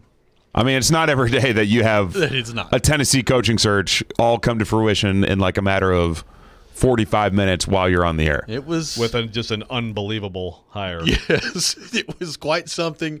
Tennessee fans, majority of which were not very happy with the hiring of Josh Heupel, at least in the immediate reaction to it. But you and I both said, you give this some time, and people will get hyped up. June, July, August rolls around, and people are going to be fired up about Josh Heupel and this program. Now, we've seen it a little bit. I think people have allowed themselves to kind of think about what the offense could look like, and Heupel coming in and running a new system and being more exciting to watch on that side of the ball. Nobody really talking all that much about the defense at the moment. Now, they don't have any linebackers, but a lot of focus on the offense at this point. As you kind of gauge this Tennessee fan base, has it gone the way that you thought? Have they gotten as excited about Heupel as time has passed as you thought they would? Where do you think this Tennessee fan base is right now with Heupel? And going back to the conversation we had last segment, how much patience do you think they're going to have with this group and with this coaching staff, inheriting the situation that this program is currently in after Jeremy Pruitt? I could be wrong. You have certainly a better feel for the Tennessee fan base than me, although it's one of my favorite things in the world. I feel like there's not as much excitement, and I think excitement is so much tied to recruiting momentum. And Agreed. they've gotten some guys, but it hasn't been great. That shouldn't surprise anyone either. And take out the Heupel part of it. It is a very tough time to recruit football players at Tennessee, given all that is going on. And I still think next year, there's a real chance there's a imposed postseason ban. I mean, like there's a lot of reason for other people to say, why would you go there? So I feel like that has tempered some of the excitement. I also, though, I mean, I feel like there is a certain amount of resignation too. Like, you got to give the guy a chance. Like, I feel like there's a little bit more level-headedness in the fan base. Am I crazy? I mean, Maybe, is that yes. overstated? I mean, like forced level-headedness, though. Yeah. Sort of like beaten down. Like, you know what? Well, I'll be honest with you. That's exactly where I am. There you like, go. I still think the Heupel hire is unbelievable to me. Like, it's if you would have told me heading into this search that Josh Heupel, the UCF coach, was going to end up at Tennessee, and Gus Malzahn was going to end up at UCF, I'd have said, okay, yep, sounds about right for Tennessee. I mean, I didn't like the hire at the time. Maybe he comes in and proves me wrong. I don't know. But I'm also to the point now where just like, okay, whatever. We'll see what happens. I guess you got to give the guy a chance offensively. That's the hope you have if you're a Tennessee fan, that offensively he's going to come in and they're at least, number one, going to be fun to watch, and number two, they're going to find a way to play modern college football and score some points in the SEC. That's the name of the game now in college football. Well, see, I use the word level-headedness, which I don't think is actually a word, but whatever. But, you know, apathy is the scary word that kind of may be some of the same thing. I mean, that's really what you're describing. Yep. And I think it's absolute. Look, I mean, I know some Tennessee fans whose habits have changed since I've been here 5 years. And, again, you go back to the season you talked about last segment, where that would have been interesting, too. Like, had they not choked, had that team gotten to Atlanta, because I think that's what Butch needed to sustain himself through a bad year. Yep. But then they didn't, and then they had the bad year, and you're done. But the to me, just the interest, and I want to be careful with this because, again, I think back to the BYU game a couple years ago where I was just like, man, look at these fans. It's just incredible.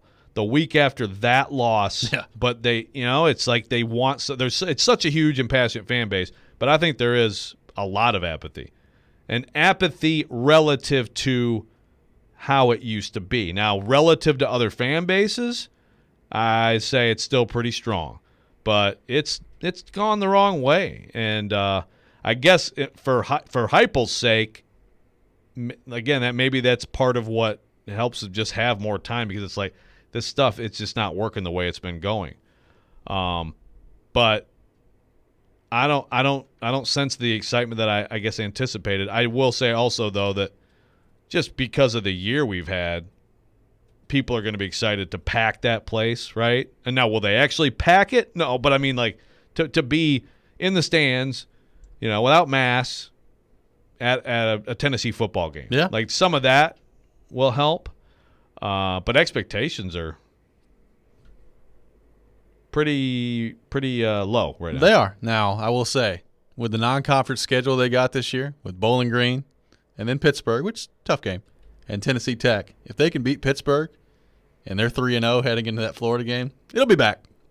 There'll be people, oh, yeah, baby, going to Atlanta his first year. For one day. And then the Florida game may not go well this year.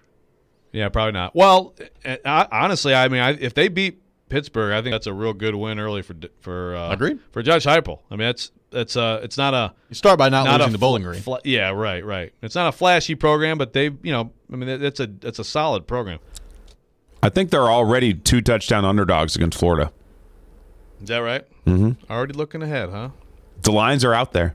Yeah. Well, look, if they're there, yeah, some people might be going out of control. But, like, if they get there by looking competent on defense and then doing offensively what you hope they do, well, get excited then. Why can't you get excited? Get hyped up Tennessee for football? Heupel. That's right. We'll see what happens on that front. When we come back, we'll be joined by Kevin Ingram from the Vanderbilt Sports Network, looking ahead to a massive game today for the Vandy boys. We'll do that next.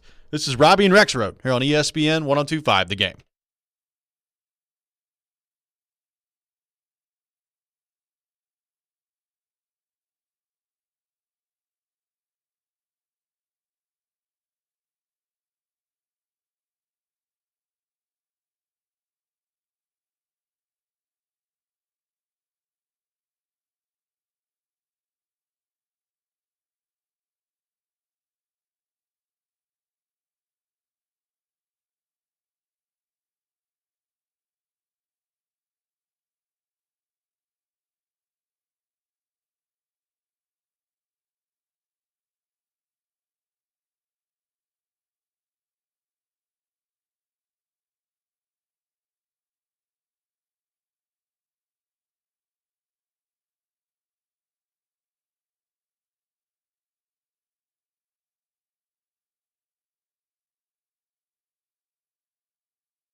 Welcome back in, Robby and Rexrode here on ESPN 102.5 The Game. Robbie Stanley, Joe Rexrode, Ryan Porth here with you on this Friday morning in Nashville T. A massive game coming up later today for Vanderbilt taking on NC State in the College World Series. And to help us talk more about that, we go to our 102.5 The Game phone line, driven by WilsonCountyHyundai.com, and welcome in the great Kevin Ingram from the Vanderbilt Sports Network. Kevin, what's going on, brother? How we doing?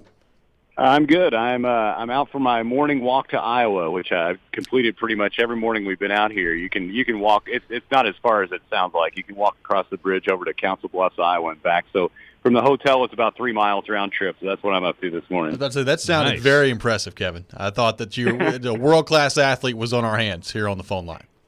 Yeah, you must have hit the wrong phone line if you're looking for a world class athlete. Now, if you can jog to Moline, I'll be impressed. Yes, very much so. Right. Yeah, I wanted to go up to South Dakota. That's one of a handful of states I've never been to. So I was trying to figure out a way to go up there, but I looked at rental cars and I'm like, man, I don't know if I want to throw down $200 to drive 80 miles and back to South Dakota. So that might have to wait for another time. Man, another time for sure on that front. Kevin, let's start just simply with your reaction to the Stanford game. It looked bleak for Vanderbilt, down to the last strike, down to the last out, and then some magic there in the ninth inning. Just your reaction to what we saw take place a couple of nights ago against Stanford.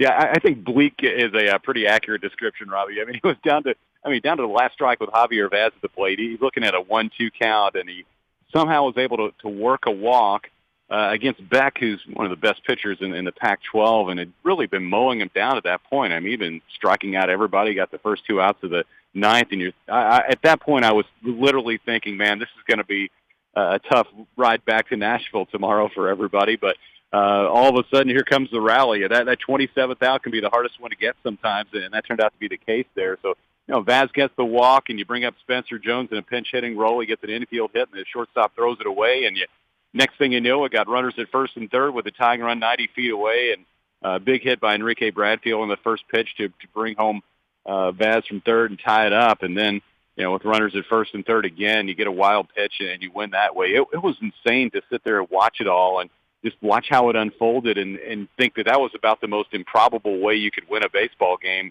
against a guy who had just been dealing to that point. I would have been interested to see what Vanderbilt's win percentage was when there was a ball and 2 strikes on Vaz and 2 outs and down by a run and nobody on base, because it could not have been much over like 1% or something like that. But hey, if you have an out, you have life, and Vanderbilt showed that the other night. Or like 0.1 or something, right? Right, it may have been 0.1. That's about right. Yeah. So obviously, I mean, that's baseball sometimes, Kevin. And wild things happen, and this College World Series. I mean, every year there are games like that. But I do look at that, and even whether they had actually pulled it out to win or not, I look at, Tim Corbin in the dugout and the response immediately and just the fight back. And I have to look at that game to some extent as a program game. Would you agree with that? Yeah, the first few innings, Joe, were not necessarily a program game. That's right. It was very, very uncharacteristic of how Vanderbilt typically plays. Defensive mistakes, 2 errors in the first inning, and really Christian Little did a good job of not allowing more in that first inning when Stanford scored. And Carter Young gets a ground ball that he was trying to turn into a double play, and about 99 times out of 100 he makes that play, but he makes an error and kind of opens the door for a couple more to score. And those are the things that bother Tim Corbin the most. You're going to give up a home run every now and then. These other teams are good, and they're going to make plays too. But sloppiness and poor play defensively, those are the things that really get under his skin. And he delivered a pretty stern message in the dugout, and I thought it was the right time and right place for that. And the team seemed to respond, came right back. Dominic Keegan hit a 2-run homer to cut the lead in half and make it 4-2. And it seemed like that was a big swing in the game just to get something on the board and see something to go right. And the second half of the game, what was more of a program game for Vanderbilt? You saw great relief pitching by the 3Ms, as I like to call them. They gave the team 6 great innings from the bullpen. I think only allowed 1 run in that stretch. So, yeah, it was a crazy game, and it just felt like Vanderbilt was trying to battle back the whole night and finally got there in the 9th inning. Kevin Ingram from the Vanderbilt Sports Network on the line with us, driven by WilsonCountyHyundai.com. And Kevin, that sets up obviously a massive game today for Vanderbilt against NC State, an NC State team that has been rolling ever since they gave up 21 to Arkansas in the Super Regional. What do you think of this matchup today, and do you think we see Kumar Rocker on the mound today? And if so, what do you expect out of Rocker as he sets foot on the hill today? Yeah, I think I'd almost expect to see Rocker most certainly will be out there. It would make sense. He pitched to last on Saturday, and you go through these stretches where you might play on a Friday and then play again on a Thursday in SEC play. So, I mean, it's certainly within range as far as his rest and everything goes. This NC State team, they've been one of the most amazing stories in this entire tournament. They've been one of the hottest teams in college baseball over the last couple months. You take away the 3-touchdown loss at Arkansas back in the first game of the Super Regional, and they played great since then. I think we may have talked about this the last time I was on with you guys. Is you're sitting there, you're NC State, you're in Fayetteville, Arkansas, and you just lost 21-2, and everybody there is wearing the Arkansas colors is probably thinking we're going to wipe these guys out and go to the College World Series. NC State conjures up 2 more wins, including that stunner with the home run against Kevin Kopps in Game 3.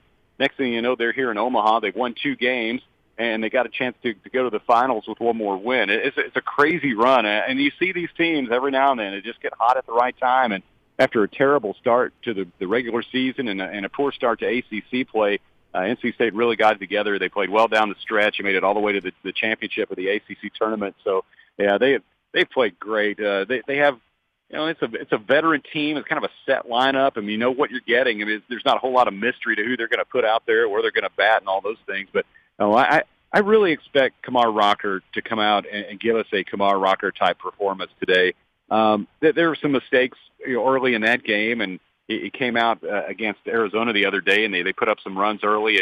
Then he settled in and got into a really nice rhythm, and he sat down 15 in a row, and sitting there in the 6th inning, got the first 2 out and hits a guy on a foot. And next thing you know, dude launches one into the stands and giving up 2 more runs, and he's out of the game. It was just kind of a strange turn of events in that inning, but he's been so good in these situations on this stage. You think about the 2 elimination games he pitched back in 2019, including one here in Omaha. I think Rocker will rise to the occasion, as he typically does when you put him on this kind of stage.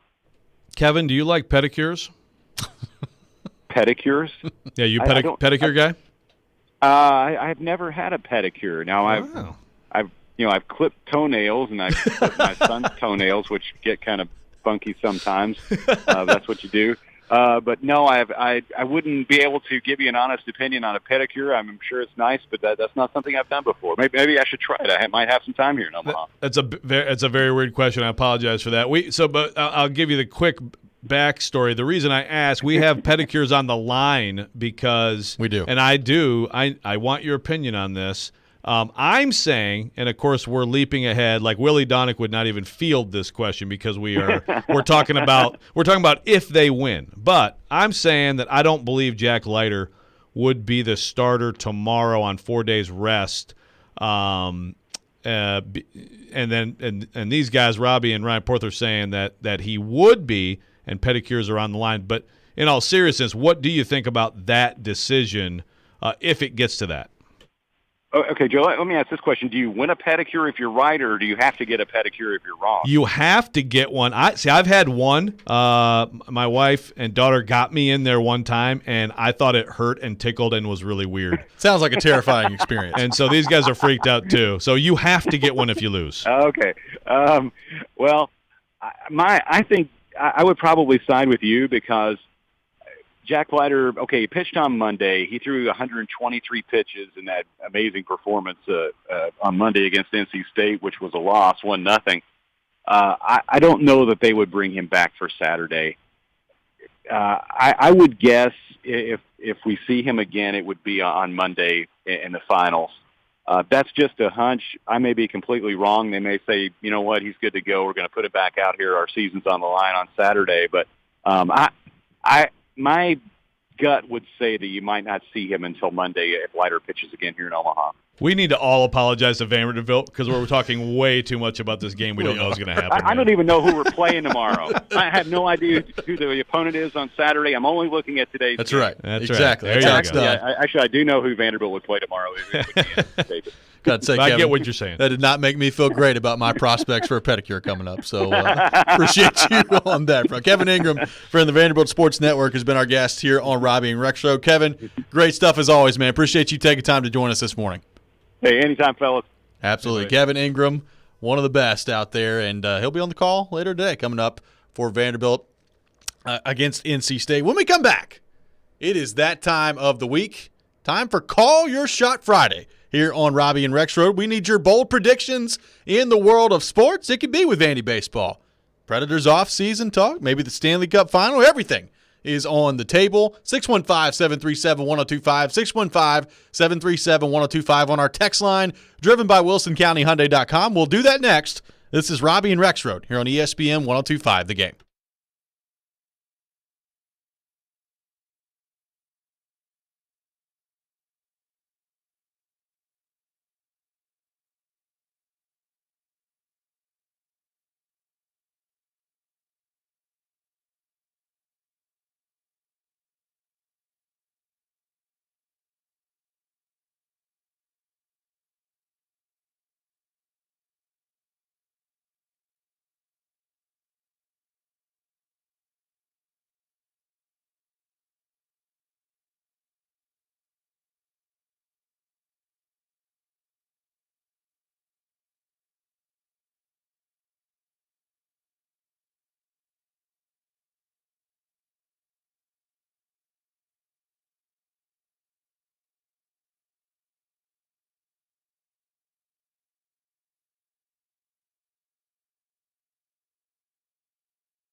The sports weekend has arrived.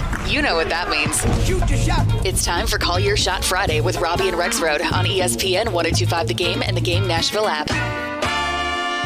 And it is that time of the week here on Robby and Rexrode. Time for Call Your Shot Friday. We need your bold predictions in the world of sports. 615-737-1025, 615-737-1025 on our text line, driven by WilsonCountyHyundai.com. College World Series, little NBA playoffs, Stanley Cup playoffs, everything on the table on our text line, driven by WilsonCountyHyundai.com. Joe Rexrode, you were not here last week for Call Your Shot Friday, so you didn't have any called shots last week.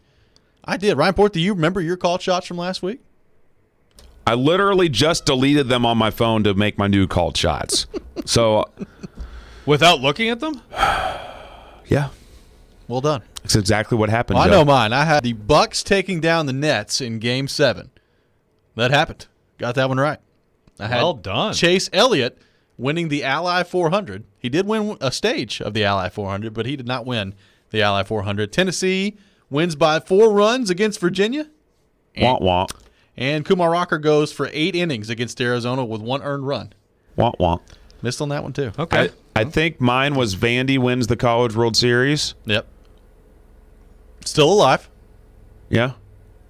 I can't remember the others. I think I made like 3. I don't know. We'll figure it out. We have our record keeper back in the house this week, Joe Well, Rexrode. But, by the way, so I was gone, so I didn't record keep from the previous one. You want to hear those? We've already done those. Right, but did someone know? Did you guys know who said what, though? I'm Yeah. the one who tells you. Yeah, we knew. Like I said, Islanders will take Lightning to 7. Oh, yes. See, I knew he'd get his way to get that in there. I also had Utah Jazz will win it all. Yeah, that's a tough one. We got some apologies to Utah. That was the week of Derrick Henry on the Madden cover for Porth. Yeah, that was a bad one. We talked about that last week. And you still got one out there, though. Oh, and also the Habs swept.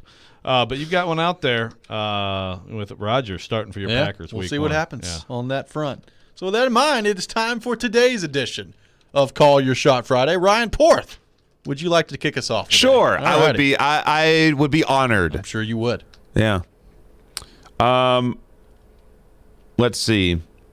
The Lightning tonight win Game 7 in overtime Okay. So overtime Game 7. with Braden Point scoring the game winner All right. to extend his goal scoring streak to 10 games. Which is pretty incredible. But yeah. It is pretty incredible. All right. So, Lightning Game 7 tonight, they win it in overtime. The NBA Finals matchup, Atlanta versus Phoenix. Ooh, the Hawks. I am and the done. Suns. I am done doubting the Hawks.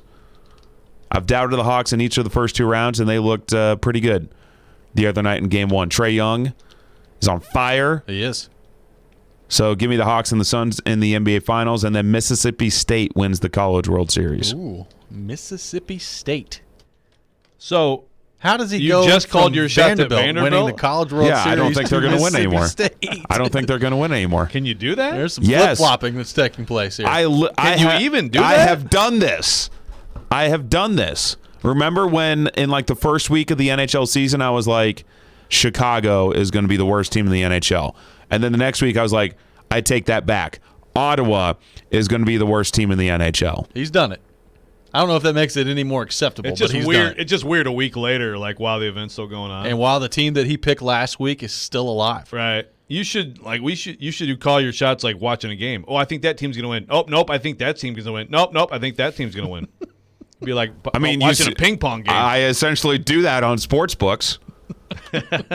Oh, this team. Oh, Interesting strategy from Ryan Porth. yeah. Are those all of your called shots? All 3 of them. All righty. There you go. Ryan Porth's edition of Call Your Shot Friday. Joe Rexrode back in the saddle this week. Your called shots for this week are what? Well, first of all, I'm going to go ahead and this is a shot. That's a direct shot at Ryan Porth. Okay. The Milwaukee Bucks will win this series in 5. They will not lose another game. Wow. I love the Hawks. I love Trae Young. I love the story. It's fantastic. They stole a game. Good for them. They're not winning another game against the Bucks. Really? Yep. This is one that I might be willing to put hair on. Okay. Oh. Maybe. Put hair on it. Maybe. No, not really. Look at that Don't shaved say head. things. But I was about to say. we might need to come up with something for this. Okay. Look at that shaved-headed, shiny-footed, French-speaking young man walking down the street. Bonjour. Yes. The Lightning will win, and I hate to say this, but the Lightning will win by 2 goals or more. They will pull away, and in the end, in the final analysis, show their superiority, and we'll at least get one team we thought would be there in the Stanley Cup final. Okay. And I don't have any long-term shots. I usually have a long-term shot. It's June. We got a lot of stuff going on. Vanderbilt, have I done this? Yeah, I haven't done any College World Series. No. Yeah, Vanderbilt will win the national championship. Really? That win the other night, they will win it, and I will go beyond that. Jack Leiter will dominate Game 1 of the final series. So there you go. Thank you. We appreciate that. My called shots for the week. Vanderbilt wins today. They win 4-3 today, the final score for Vanderbilt. So a close one today. And in that win, Carter Young hits a home run today. So not only did they win, Carter Young going deep today for the Doors. My final called shot for the week. The New York Islanders win in overtime tonight in Game 7 against the Lightning. Barry Trotz gets it done again. You will see a New York Islanders and a Montreal Canadiens Stanley Cup final. Barry Trotz versus Shea Weber. What do you think of that, Ryan Porth? Wow. That would be fun. That's calling a shot. I hope you're right. I don't think you're going to be right. That would be amazing. Well, it will be really interesting. I will just Preds fans in this city, the reaction to that Stanley Cup final. I think so. I think it'll be great. I don't see it at all, but I hope you're right. Let's go to our text line, driven by WilsonCountyHyundai.com, 615-737-1025, 615-737-1025. Captain Garrison texting in, the Hawks will take a 2-0 series lead tonight off of another 40-plus point night from Trae Young. So Captain Garrison from Fort Campbell saying Trae Young goes off again. The ice tray. 40-plus points. Ooh, I like that, the ice tray. Ice tray is pretty good. Hey, I would love that too. I'd love to be wrong on everything, really. I just don't trust the Bucks in the playoffs. Yeah. I just don't. I get it. But you trust the Hawks because of their long, storied playoff history? Oh, yeah. Okay. Oh, yeah. John the Phoenix Suns forever. Well, Trae Young can shoot. Giannis can't. It's true. Yeah. Comes down to Chris that for me. Middleton can shoot. When he wants to. We'll see. I don't know. I think the Bucks are still pretty superior, but I'd love to see Trae Young keep this up. He is a blast. Our buddy Joey from Gallatin texting in saying Vanderbilt returns to the College World Series Finals. Montreal wins the Stanley Cup, and the Vols go to a bowl game this coming season. That would be a shot. That is a shot. They may be not be eligible, but if they are eligible, that would be a very good very good debut for Heupel I would say so. to get bowl eligible this year. Our buddy Greg on the text line saying the Conn Smythe Trophy winner will be Carey Price from the Montreal Canadiens. I would say he is probably firmly in the lead at the moment. He's seriously. For them. Like what Now, if Tampa wins tonight, Braden Point's probably going to be Point or Vasilevsky. Yeah. It's one of the two. But let's say like Tampa Bay gets there in particular, and then he is great in a close series loss. I still think there's a good chance he wins it. You don't think so? in terms of Carey Price? Yeah. No, No way. Zero chance. There's not zero chance, but if they lose, he's Like not gonna win. again, would if he agree stands with- on his head against that team and they almost beat him. I would agree with you if there weren't a couple of front runners from Tampa them. for the Conn Smythe. Yeah. Like if it was an even, spread out among 5 different players of who could win the Conn Smythe, and then Carey Price is amazing in a losing effort, just like Anaheim back in 2003 against New Jersey when Jaguar won the Conn Smythe. Then I would probably go with that. I would say if the Islanders get there, then maybe he's got a chance even if they lose. Price. Yeah, well, 'Cause that the Islanders have been so spread out. That's a great example. Yeah. Yeah, I guess I just thought because you're more impressed if he does his thing against Tampa? against the Lightning, but yeah, maybe you're right. Maybe it's just the fact that the Well, other if Braden team doesn't Point have a good wasn't candidate. scoring every single game, then Yeah. maybe. Yeah, But he is. Can you give the Conn Smythe to Barry Trotz? Is that a thing? No, I don't think so either. I don't think so. he could be in the overall Sports Hall of Fame as we've put Tony Vitello in today. That's right. Barzal would be the He'd be the leading favorite for them. candidate for the Islanders, right? Yeah. Robert texting in says Barry Trotz versus Shea Weber in the Stanley Cup. So Robert going with the New York Islanders in Game 7 as well. I mean, it would be a blast. It would be. I don't know if it would be the most aesthetically pleasing Stanley Cup final to watch. Maybe it would. Who knows? But certainly be a lot of fun around here. Like I said yesterday, 2 wrongs make a right. That's true. It would be the most exciting Stanley Cup final ever. We've Eddie never Shore, seen- Toe Blake. That's right. We'll continue to take your thoughts all show long, your called shots all show long on our text line, driven by WilsonCountyHyundai.com, 615-737-1025. When we come back, we'll get into the Titans. Teron Davenport, ESPN NFL Nation Titans reporter, will join us. That's coming up next. This is Robby and Rexrode, live from the Wholesaling Studios, powered by RumbleOn.com, here on ESPN 1025 The Game.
Welcome back in, hour number 3 of Robby and Rexrode here on ESPN 1025 The Game. Robbie Stanley, Joe Rexrode, Ryan Porth here with you on this Friday morning in Nashville, Tennessee. And as we do every Friday at 8 o'clock, we go to our 1025 The Game phone line, driven by WilsonCountyHyundai.com, and welcome in our good friend Teron Davenport, ESPN NFL Nation Titans reporter, host of Talking with TD. TD is presented by Freedom Tire Guys, Nashville's premier mobile tire company, online at freedomtireguys.com. TD, what's going on, my man? How we doing? Hey, man, Robby, is that a trick question? Oh, it's not a trick question. I know how you're doing. You already know, man. Every day is a good day. You wake up and you won. You know, that's really the approach that I take, man. We have a choice every day, and you could choose positivity or negativity, man. it's all about positivity for me. So you already know how I'm doing, man. Let's go. We know how TD's doing. TD's doing great every single week. TD, you been hanging out with some tight ends lately? How's that been going? Yeah, you know what? It kind of inspired me, man. I said I might have to go to GNC, get some creatine, and see can I put on some weight. You know what I mean? Go out there and run some routes and do my thing. But no, it was awesome, man. Getting to spend the time with those guys, just watching them up front and up close and personal, just share some of the trade secrets and stuff that they do, man. Travis Kelce, let me tell you something. That guy right there, I always thought that he, had real saucy routes and was really good with it. But when you get to just see him break down the science of it and just how to use your feet to get in and out of breaks and just have everything in sync, and I was just, I was speechless, man, just watching that. Because I just love those technical details of the game. And then seeing the George Kittle and some of the stuff that he was breaking down, and even got to bump into Delaney Walker, man, the former Titans tight end, Michael Pruitt. I caught up with him, and of course, Anthony Sticky Fingers Ferkser. It was just an awesome experience just to see those guys. And I saw my man Jordan Matthews. He definitely put on that weight, and it's good weight, and I was impressed with what he did, man. It was a great group of guys, 49 guys. Darren Waller, a big 6'6" guy, moving like he's my size. I mean, it was very impressive just seeing all those guys come together. Greg Olson with his lessons. I mean, I could do this whole segment on that, man. It was an awesome experience. Yeah, you got some awesome videos, in particular some of Kelsey's stuff. He's into it, man. But I got to ask you, do we know when Delaney Walker is signing with the Titans? And in seriousness, though, how does he look? Oh, no, he looked fine. He still had the quickness. I got to talk to him a little bit, and, there were some technical things that kept him from signing with the 49ers, but there was definitely interest. And, I mean, the ankle is no issue. I don't think it's an issue at all because I saw him cutting and planting and doing the things, sudden, coming off the ball, and that's really – and when you have that ankle, like if there's an issue with the ankle, you're not going to be able to just explode like from standstill to go. And he was doing that, and I was impressed with it. So I don't know about signing with the Titans. I had another guy there that we, Rexrode, we talk about him a lot. Zach Ertz. I bumped into him, was talking to him too. And he still could run that post and that slant with the best of them. So that's another option. And he's just waiting for wherever his destination is going to be as well.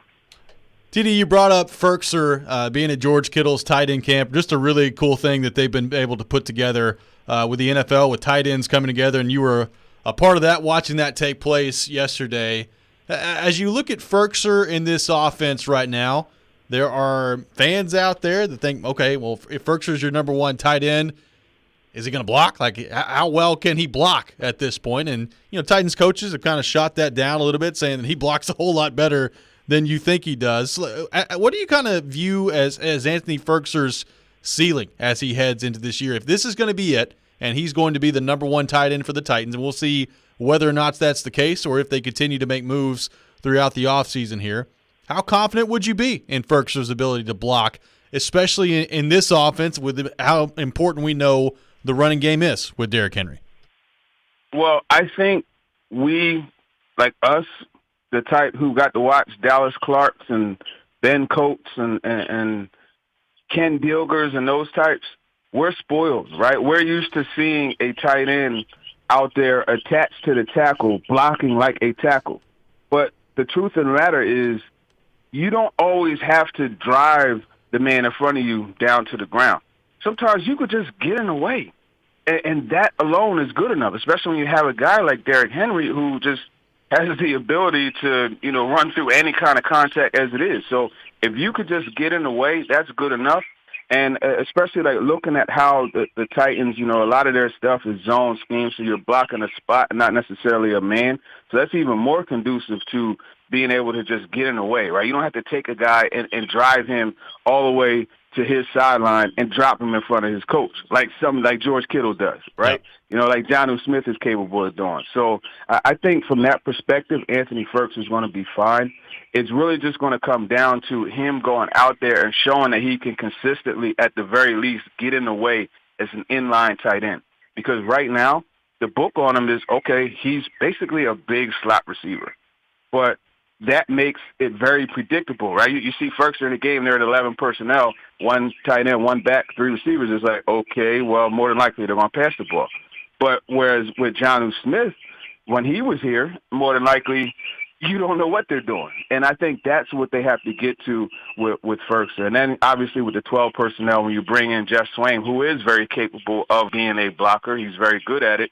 Now, you know, you could run or pass from that as well. So it's just about him just taking that next step and showing it on film, right? That's really the big thing. You got to put it on film so that way these teams that are watching, they say, okay, well, wait a minute.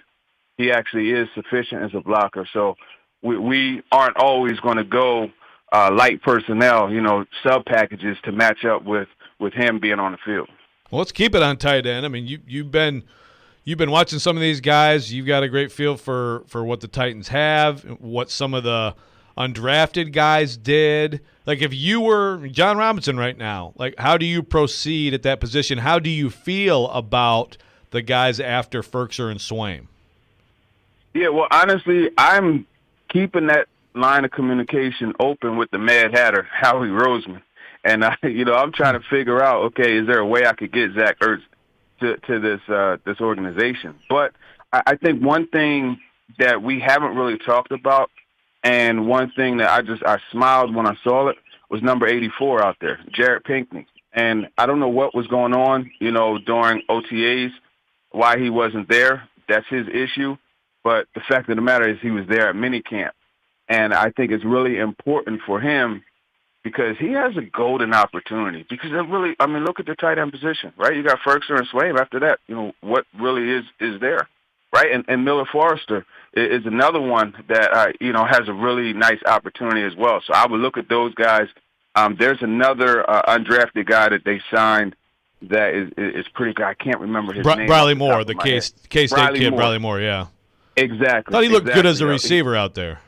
Yeah, and he's an athlete, so they have some options there. But I think, ideally, especially for a team like this, it's like, hey, listen, we're ready to run with the Chiefs, right? And furthermore, we're ready to go with the Bucks too. So I think when you have that mindset, you got to go ahead and do everything you can to set it over the edge. So that's why I think Zach Ertz would be ideal. TD, you had a great piece on Elijah Molden, obviously coming in as a rookie and kind of his background of getting to this point. As you've watched him on the field, albeit limited in OTAs and in minicamp, as you've gotten to know him a little bit as well, does it start to feel more and more like the Titans may have gotten a steal at getting him where they got him in the draft? Oh, it's not starting to feel more and more like that. I mean, that actually is the feeling I had on April 28th or whenever that was. They turn in the card and I get the notification that Elijah Molden's the pick. And I remember doing the draft coverage with Jarrett Stillman, Chris Sanders, and Mark Howard. I mean, they saw me start cheesing. You know what I'm saying? Because, and then they said, well, what happened? I said, oh, well, the Titans has got a good one. And then they announced the pick. And that guy right there is just he's one of those guys you call a gold star prospect. You know what I mean?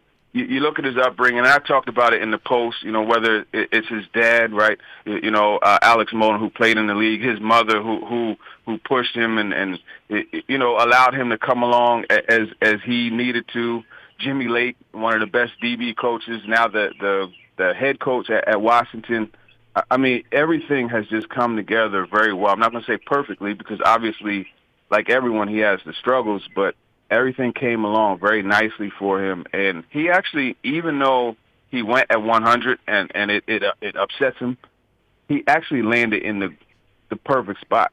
And this is the team that he wanted to come to. He researched this team. Talking to Mike Vrabel, talking to John Robinson. If you remember on the Zoom press conference, when he picked him, they were like, hey, this guy came to our meeting knowing our defense and very clearly researched our team and knew about us and what we bring, how we play, the effort, and et cetera. That's what they said. So I think, this is a perfect match. So it's not a matter of it becoming more and more evident. It's been that way for me.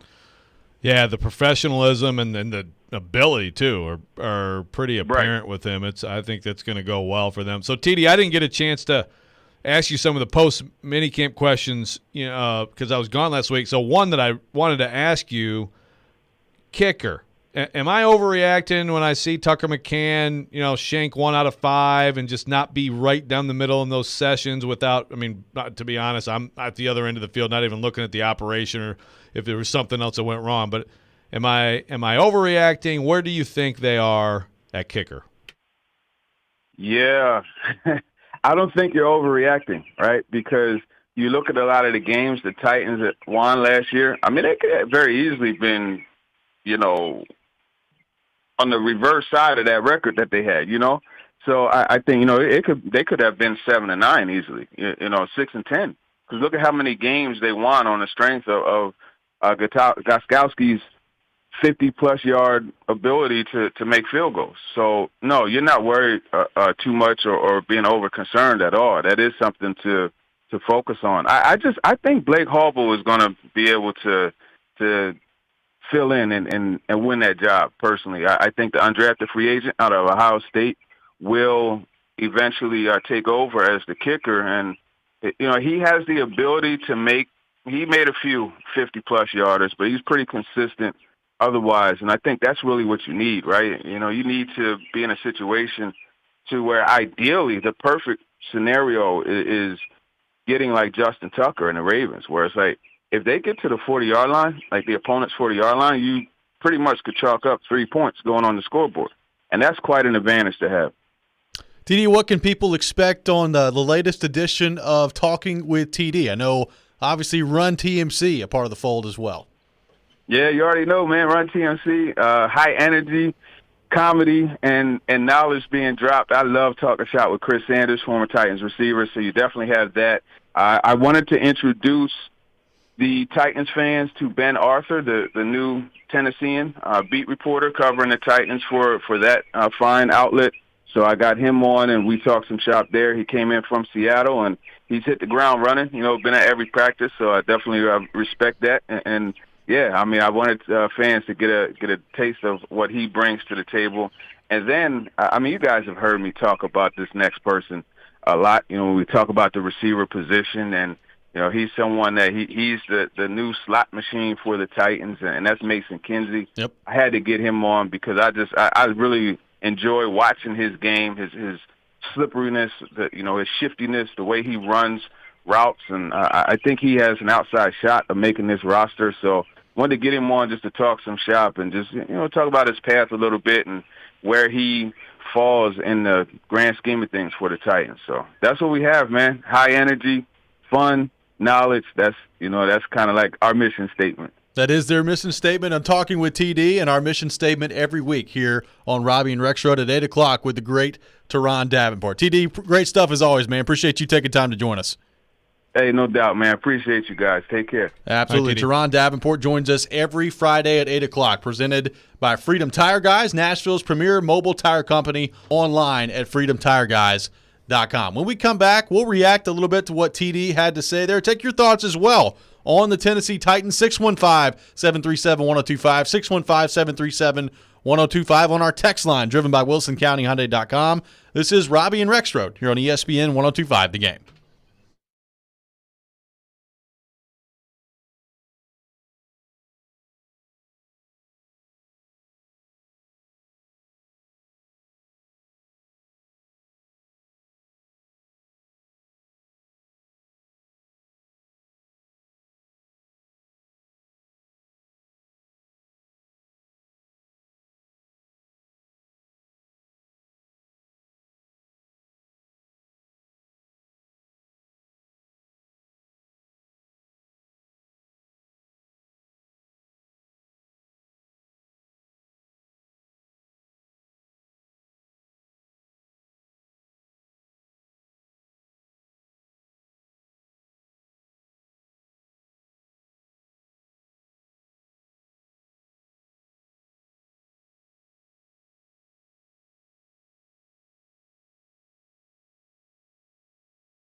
ESPN 94.9 is the official English radio home of the Nashville Soccer Club. Listen in tomorrow night as Nashville SC takes on Montreal. Pre-game starts at 7:15 and the match begins at 7:30. And speaking of that game, join 102.5 The Game tomorrow from 5 to 7 for the Nashville SC pre-match party at the Hard Rock Cafe downtown.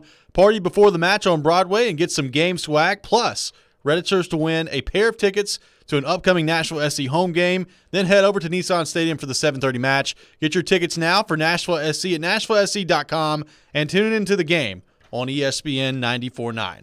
Welcome back in, Robby and Rexrode, ESPN 102.5 The Game. Thanks to Teron Davenport for joining us in the last segment. And Joe, TD's been out there at the Tight End University. You've got George Kittle, Travis Kelce, Greg Olson, all kind of in charge of the Tight End University.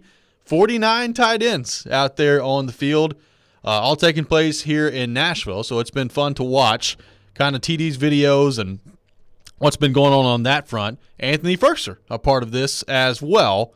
Delaney Walker out there as well, as we heard from TD.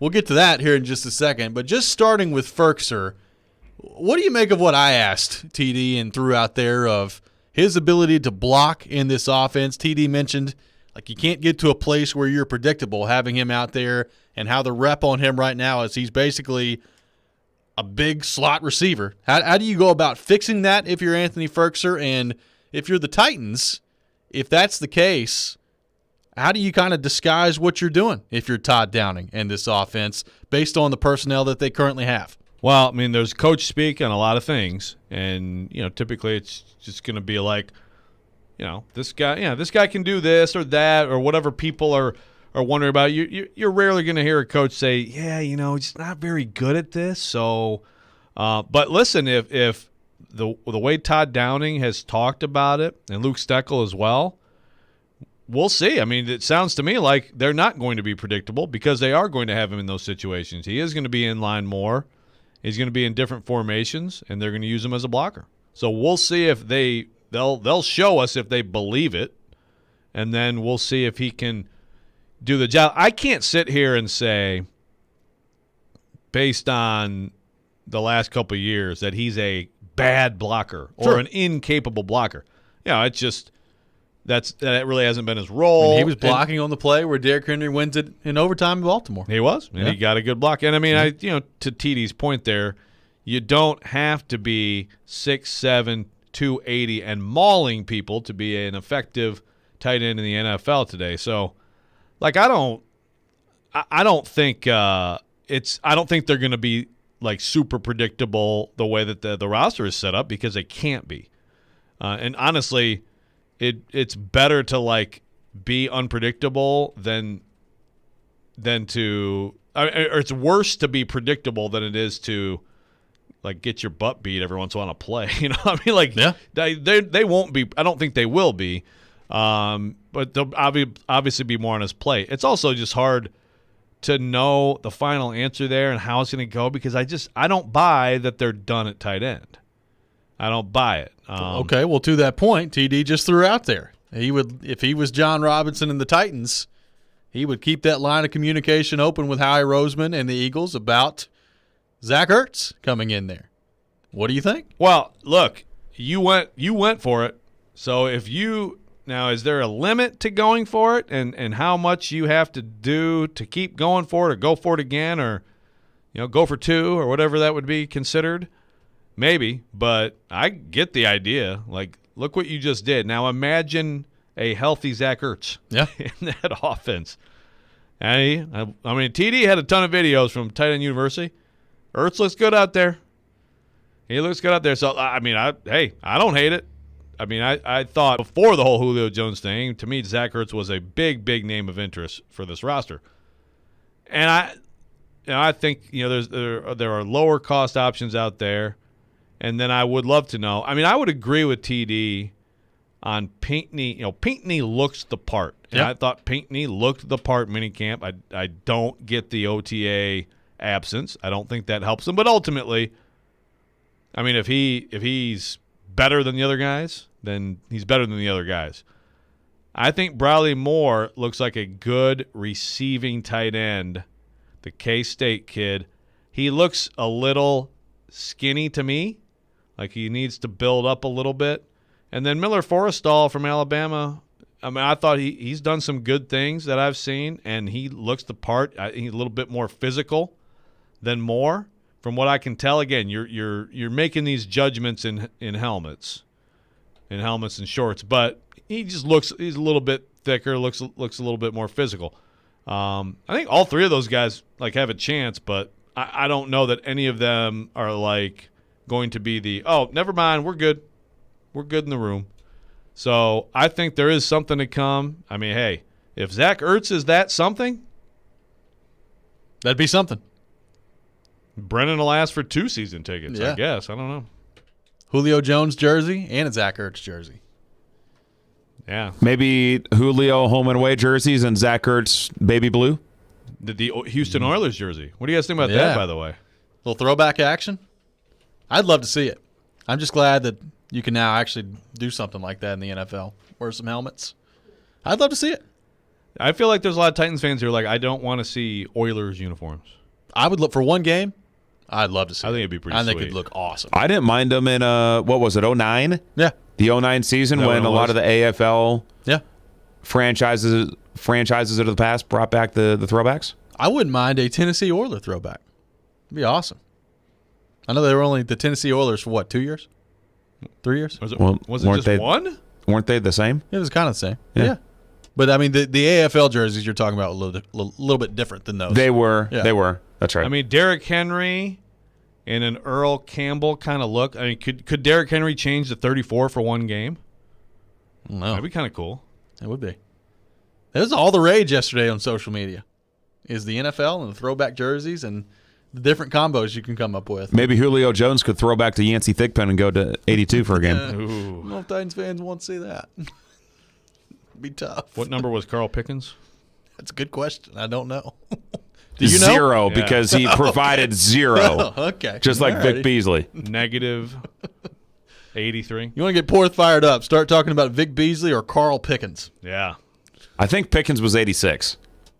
So It's a pretty nondescript number. It's amazing uniforms, like how much. Isn't that Anthony Ferkser's number? it is. Sorry, Ferks. Wow. Well, maybe he changes it this year. I mean, if you're tight end, you can wear you can wear anything now. You can wear number 7 if you wanted to That's true. with the new rules. Yeah, to me, How many Titans players do you think we see change? Thinking about it goes like many. single digit. Not many. And the thing is, like, if Kevin you're Byard wearing number 5. yeah, like if you're going first of all, single digit, you better be a star, right? Like you can't just change your number to like I'm number 1 now. No, you're not. I think Jalen Ramsey switched to number 5. I think he went from 20 to 5. Is that right? I think so. Well, he can do it. Yeah. I was just interested to see. I don't think we'll see. I don't. I mean, I think Julio's number 2, We might know if anybody else was changed on the Titans, right? probably. Yeah. But maybe they sign Ertz. He comes in, he's wearing number 3 or whatever. No, 3's for Goskowski. That's true. He's got to leave that open. And 5, you mentioned 5. I mean, that's for Logan Woodside. Oh, God. You're right. And Maybe it's just not available. And how dare Kevin Byard take Kerry Collins' number? That's a good point. Who could do that? Wait, what? He was Kerry that went Collins right wore a over number. his head.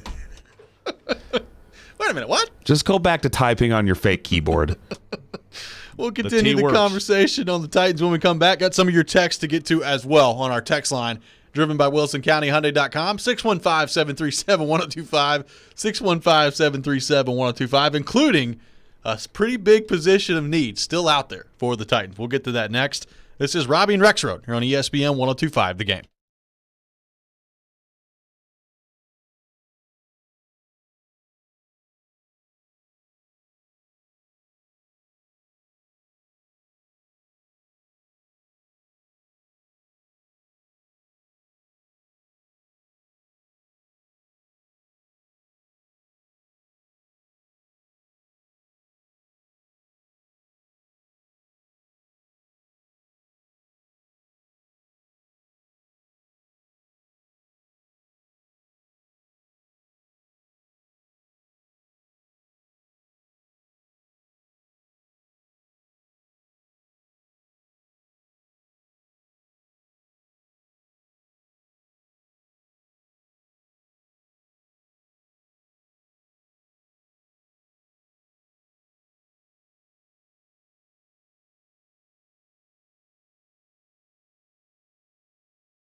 Later this morning, it's your chance to participate in the Nashville SC Pick to Click, brought to you by Camarena Tequila.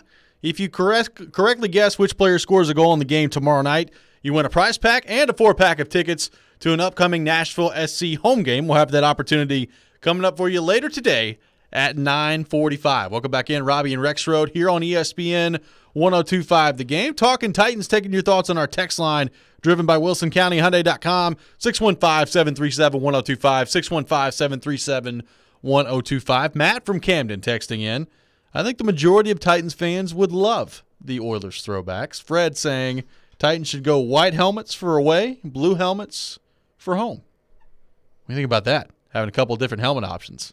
I don't know. I mean, see, that's one of those things that's hard for me. I need to see it, you know? Yeah. I need to see it. Well, they wore the blue Oilers helmets back in 2009. Yeah, you mentioned that last segment. Thanks. Au revoir. Mentioned that they wore the jerseys, Joe. But even those helmets were a little different. I'm talking They were. 1985 Houston Oilers helmets. I like the blue ones better. Do you? Yeah. Okay. See, I need to see that too. The baby blue. Yeah. Yeah. 85. They were what? Just white with the White thing? with the with the derrick. Yeah. Oh. Okay. See, and the derrick on a derrick. I mean, it's pretty think good. about that. It all works. It together. all works together. That's for sure. It's fate. Let's go back to the text line. Driven by WilsonCountyHyundai.com. Got a texter that says, which Titans offensive player and which defensive player do you think has the most to prove in 2021? Offensive Have player. we done that? and Have we done defensive most player. to prove? You know, there's like different ways to Phrase it. to phrase it. Yeah. Have we I done mean, most to prove? By the way, did you see the Bud Dupree video yesterday? I did not. He's Was it on TikTok? It was not on TikTok. Ben Arthur tweeted it out. It's from somebody on Instagram. Looking pretty good, Bud Dupree. Moving around pretty well. All right. That's So good. that would be my answer on the defensive side of the ball. He's getting paid $16.5 million. Yeah.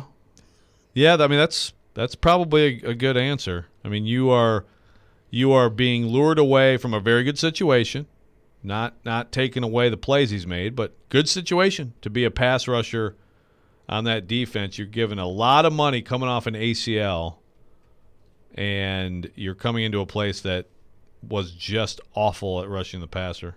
I mean, I think and you also could go with guys like Kevin Byard and Rashaan Evans as answers there, but that's hard to argue with Dupree. Offensively most approved, can we go with the OC? Sure. Do whatever you want.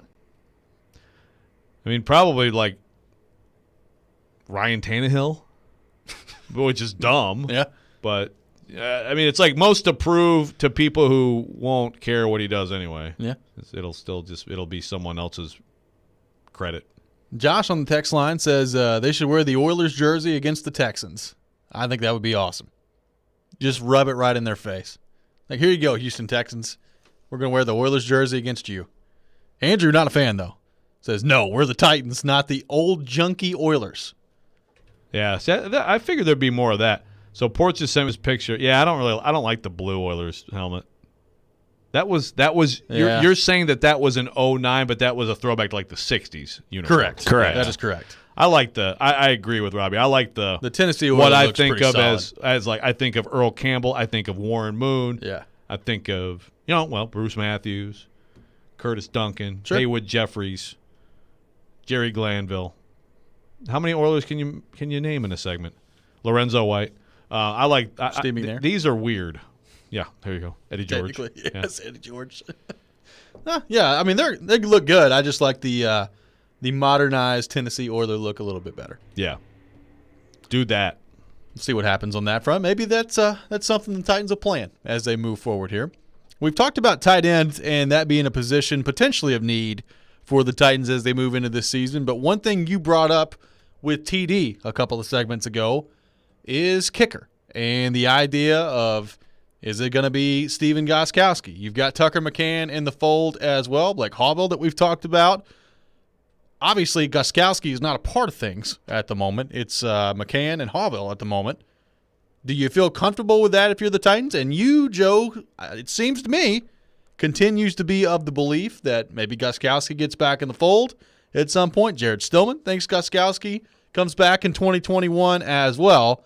My question to you, and I don't necessarily disagree, but if that's going to be the case, why is he not back yet? Like, what's happening? What are they waiting on to bring Gostkowski back at this point? Well, maybe he's not sure he's going to play. That's how I've read it. And I get that. I mean, it's not like his timeline doesn't have to be to make sure that all Titans fans feel better about things or the Titans feel better about things. You know, sure. He's got to figure it out. Did he enjoy last year? It was an interesting year for him. Pretty shaky start, even with hitting some game winners, and then quite good, late. That'd be my guess. And, yeah, like I don't see a better option. Maybe TD is right. It would have been cool to see Hobel out there in minicamp. He wasn't, presuming injury there. Would have been interesting to see him. If he's right down the middle in those little practice things, what does that tell you? It tells you something. There is some pressure. I mean, they know that we're all watching, but more importantly, they know they're on the field. Everybody's stopping and watching.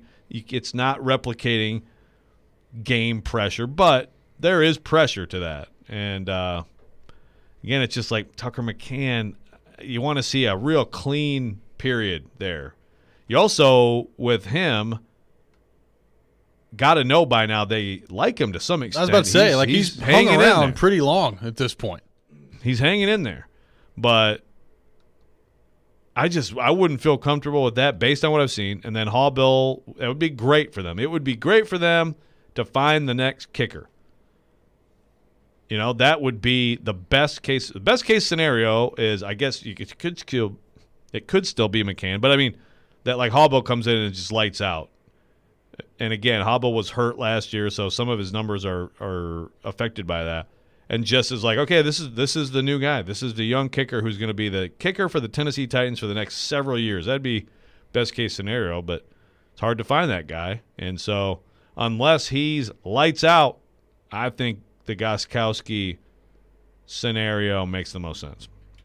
It's interesting. I mean, like you said, Tucker McCann is stuck around at this point, and you've watched him at minicamp. You've watched him kick in the past as well. They like something about him. I think they like the leg strength that he brings to the table. But is that enough? If your competition at kicker is between two young guys like this, to me, even if it's not Gostkowski, and I'd have to look and see the complete picture of who's out there, but doesn't it kind of feel like you need to have a veteran in there somewhere and not just leave it up to two kids out there kicking for this team? Especially given it, we talk about the window to win.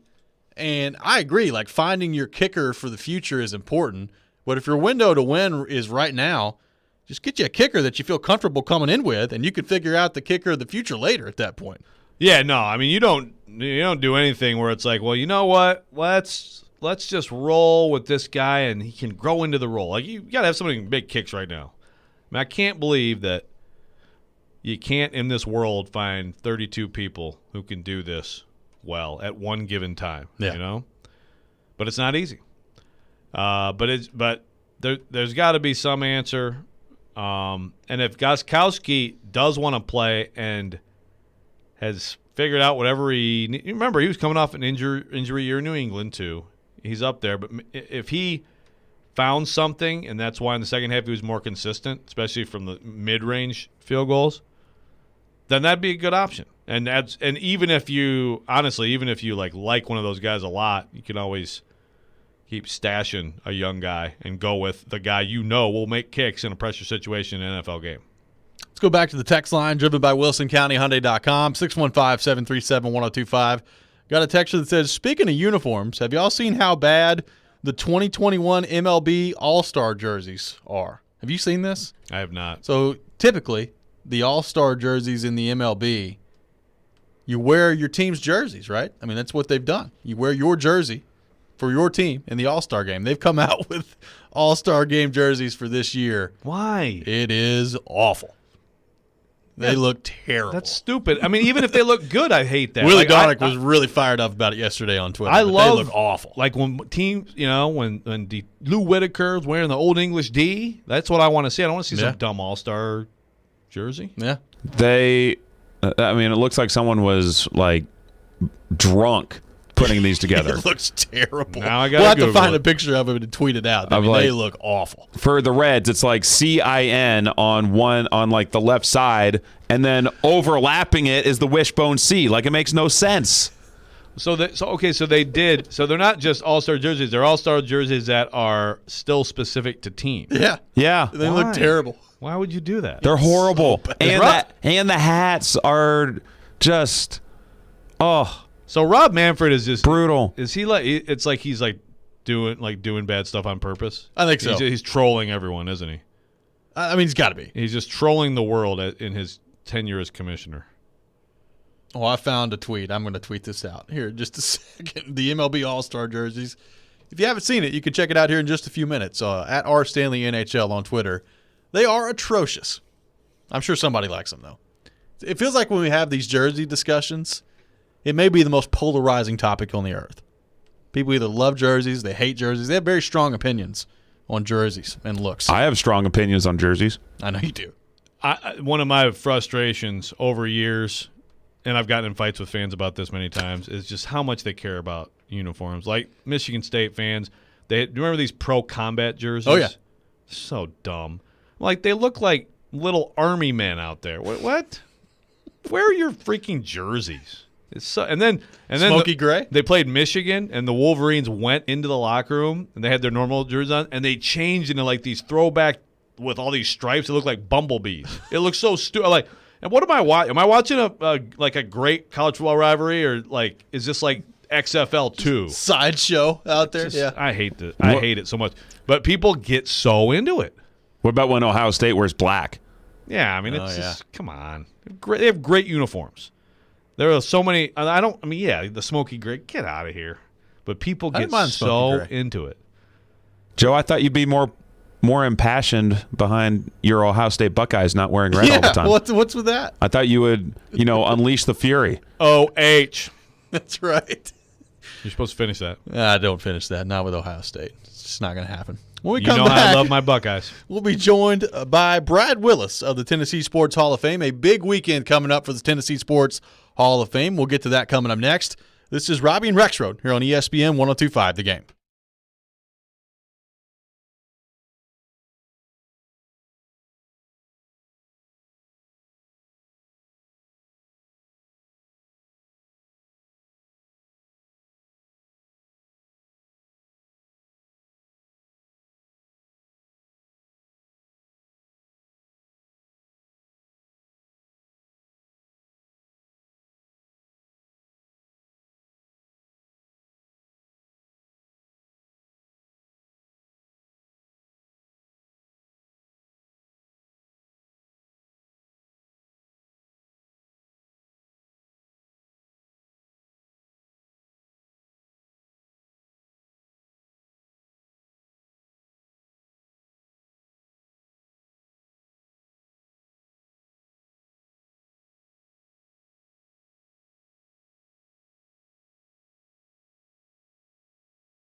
Welcome back in, Robby and Rexrode here on ESPN 102.5 The Game. Robby Stanley, Joe Rexrode, Ryan Porth here with you on this Friday morning in Nashville, Tennessee. And speaking of Tennessee, it's a big weekend for the Tennessee Sports Hall of Fame. And to help us talk more about that, we go to our 102.5 The Game phone line, driven by WilsonCountyHyundai.com, and bring in our friend Brad Willis of the Tennessee Sports Hall of Fame. Brad, how we doing, brother? What's going on? I'm good, guys. How y'all doing this morning? Doing great. Appreciate you taking time to join us this morning. So, Brad, I know a big weekend coming up for you guys at the Tennessee Sports Hall of Fame. Tell our listeners what exactly is going on and where they can find out and watch what's happening this weekend with the Tennessee Sports Hall of Fame. It really is kind of the culmination of about a year's worth of work. We are officially inducting our 2021 class on Saturday night through a televised special. And, you know, a lot of people kind of asked me what they should expect. And I said, well, the one thing is to expect is that it's made for TV. So it's not like it's not just a camera feed of a podium. It's a special where you're going to learn about all 11 of our inductees that come from all across our state. You're going to hear from all 11 of them, as I said, but also learn a lot about all 11 of them. We're going to talk to Derrick Henry, who's our Tennessean of the Year. We're going to talk to Alicia Clark, who's our Female Pro Athlete of the Year. I think it's a great show from top to bottom. We salute the Nashville Six as part of our Courage Award, and it's all going to air Saturday night, both on our website and here in Nashville on News Channel 5 Plus at 7 o'clock. Yeah, it's going to be an exciting time. And, Brad, to that point, I mean, a guy that you're familiar with in Mike Keith, the Titans VP of Broadcasting, he's been very familiar with this ceremony on a yearly basis, but going to be a bit of a different experience for Mike Keith this year. It is a little bit of a different experience. And, you know, Mike has served as our MC for the Hall of Fame for over 20 years. And he was nominated this year, and our board saw it fit to honor him with induction. First thing that crossed my mind was, who in the world's going to host my television show? So when we let him in on the secret that he was part of the class, I reached out to him and I said, you know, I'm going to get a different person to host a television show. And he said, why? And I said, you're going in, and I don't want to, you know, make it like your honor is any less because you're hosting the show. And he said, you know, if this were a banquet and I were sitting on the dais as opposed to sitting at the table with my family, I'd probably say find somebody else. He's like, but I love doing this. He really gets a kick out of talking to the inductees and interviewing and getting to know them a little bit better. And he really has a soft spot in his heart for the Tennessee Sports Hall of Fame. So he was glad to come on. I'll tell you that we kind of get it out of the way right off the bat. We want to make sure that there's no elephant in the room that we're kind of standing around waiting for. So we make sure to take care of Mike Keith right off the bat on our show on Saturday night. And then he gets the chance to kind of talk to a great group of folks. So, Brad, I mean, this class is very deep, very diverse. There's you've got, obviously, Mike, as we mentioned, David Poyle, people very familiar with him, Bill Bates, Todd Helton. But then, some people that, frankly, I wasn't as familiar with, Cindy Parlow-Cone and, Brandon Rowland. I mean, Kathy Bender. Of this class, maybe – how about someone that you didn't know as much about until you guys got into the process of choosing it, and something that people would be really interested to know about that person? Yeah, it's a great point. And a lot of times the Hall of Famers, like what you're talking about, the ones that maybe don't jump off the page to you, oftentimes have the greatest stories. And you mentioned Brandon Rowland, and he's that one for me for this year. So Brandon is already a member of the Madison County Jackson Hall of Fame, Athletic Hall of Fame. Brandon is a double amputee. He lost both of his legs below the knee at the age of 6 because of a blood clotting disorder. It was really his life was in danger, and they amputated to save his life. He went on to play sports in Pee Wee leagues and youth leagues on his knees until he simply couldn't keep up from a speed perspective anymore.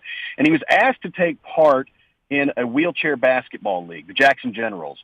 And the Jackson Generals went on to win 2 national championships. He was tournament MVP. He's gone on to play golf. He works with a prosthetics company in Jackson now. His story is one that you have to hear. And there's always a story like that in the Hall, but I would argue that Brandon's story may make him one of the most unique and interesting inductees that the Tennessee Sports Hall of Fame has ever honored. Yeah, that's amazing. Absolutely. It really is. And, of course, Brad, obviously, David Poyle as well, the general manager from the Nashville Predators, has been here since day one. You don't see that very often in today's sports climate. Being in the same place with that job title for as long as David Poile has, a well-deserved honor for him to get into the Tennessee Sports Hall of Fame this year. Absolutely. And, he's been honored by the U.S. Hockey Hall of Fame, the winningest general manager in all of hockey, and the guy who really is synonymous with the organization. Being here from day one, anytime you're a general manager, you're going to take the heat, whether the moves work out or not. But he's been the standard, and he's been the constant. And this team has succeeded and thrived in many respects based on the moves that he's made. So we felt like he was absolutely deserving, and again, just thrilled that he's part of this class as well. We're really hopeful that maybe by the end of the year, or maybe around the time that the Predators 2021-2022 season gets started, that we're maybe able to do something in person. We talked about at the beginning of this year trying to do something in person, and the restrictions were such that we weren't sure if we could pull it off. So we went the course of a television show, and obviously the restrictions have eased now where we could be able to get everybody in. But from a planning perspective, it's kind of like turning a battleship. So we're in the process of maybe trying to get this group of folks in one room together and with their families and their supporters and celebrate them in a way that's even more fitting than what we're doing with the television show. But David Poile being a part of that group, I think is entirely fitting, and we're thrilled to have him. What is this process like, and how difficult does it get in terms of just making choices, but also making sure that you have all the information, that you're not missing anyone, that you're reaching out and because there's obviously so many deserving possibilities out there, Brad. Yeah, and you're exactly right. And a lot of times there will be someone who's not in that simply isn't in because everybody assumes that they are. We get nominations from the general public. We get nominations from former teammates. We get nominations from, players that want to nominate a former coach, athletics directors, all those kinds of things. It's a very easy process. It's on our website at tshf.net. But that process really kind of turns into, trying to whittle down a large group to induct what we can do, which is as many as 11. So I'll give you an example. Last year, the East Tennessee portion of our board had to narrow their group from 48 candidates down to 7. Wow. Which is no easy task. And so what that means is that there are a lot of very deserving individuals who are still up for consideration that we'll come back to next year. Because the good thing is that when you get nominated, if you don't make it right off the bat, you're going to be considered for up to 5 years. And so we've got a great group that's still kind of sitting on deck that we're going to go through again in a few months and try to, whittle that down. And then, you've got, people who were retired who, once they've been out of their sport for 3 years, they're eligible for induction. And so you've got new people kind of being added all the time. So, I've been really pleased with our board and our nomination committee and really the attention and the work that they give to really taking every nomination seriously and working through that process, because just about everyone who gets nominated is worthy. It's really hard to narrow that group from, the larger group to the one that finally makes it. And you can check out the Tennessee Sports Hall of Fame Class of 2021 special tomorrow night on News Channel 5 Plus at 7 o'clock. Also streaming online and on the Tennessee Sports Hall of Fame's social media platforms as well. Brad Willis has been our guest here on Robby and Rexrode with the Tennessee Sports Hall of Fame. Brad, great stuff, man. Appreciate you coming on and letting us know about this great event. Hey, thank you, guys. Next time you're at Bridgestone Arena, stop by and see us. Absolutely. Brad Willis, our guest here on Robby and Rexrode. You can check out that TV special tomorrow night. Going to be fun. Lots of great names going into the 2021 class at the Tennessee Sports Hall of Fame. When we come back, we'll dive a little bit into the Nashville Predators. Some interesting results on poll questions at The Athletic, taking the temperature of the Predators fan base. We'll get to that coming up next. This is Robby and Rexrode live from the Wholesaling Studios, powered by RumbleOn.com here on ESPN 102.5 The Game.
Welcome back in. Final hour of Robby and Rexrode here on ESPN 102.5 The Game. Robbie Stanley, Joe Rexrode, Ryan Porth here with you on this Friday morning in Nashville, Tennessee.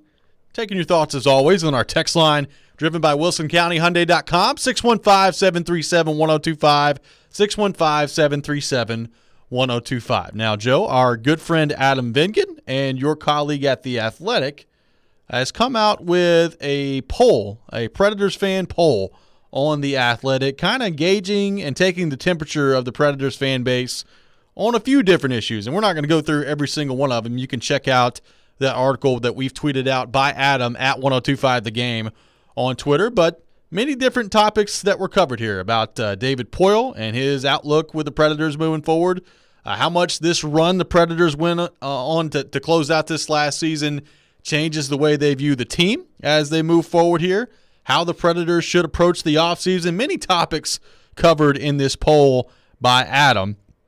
And we'll get to a couple of them coming up here. But just I thought a really interesting poll by Adam and some interesting responses to the Predators, or for Predators fans as well. I want to start with this one because we've talked about this, the ownership group with the Predators. And Adam asked, would the Predators benefit for having a more visible owner who spoke directly to the fans?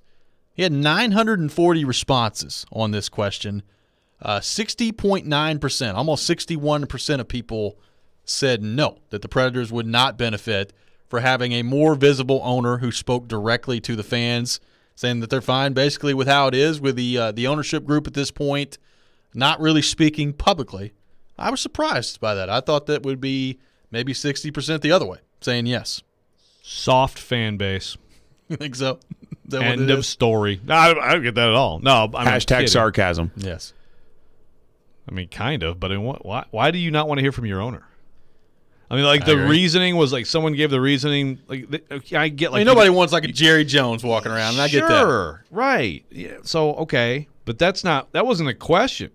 Like, I don't even get, like, why you wouldn't want to hear from people who own the sports team who you pay a lot of money to go watch and pay for the tickets and the beers and the food and the parking, and then they get the money from you, and you don't want to hear what they think when the product isn't what you want it to be? Okay. It's interesting. Like, I didn't think it would be like 80-20 or anything like that, but I did think probably flip those percentages around, and that would have been about what I guessed, about 60% saying yes. I mean, honestly, I wouldn't even think to ask that question because I would have thought it would have been 95-5. What am I missing? I don't know. I mean, what can I? The only thing I could think of is what Adam put in the bottom of this piece here, and that is the majority. Quote: the majority of readers, however, were opposed to the idea of a more accessible owner, such as Vegas's Bill Foley or Washington's Ted Leonosis, with some expressing concern that it would cause distractions. Okay, that's the only thing I can think of. I don't know, man. That is definitely, you hit on the one that I was scratching my head on.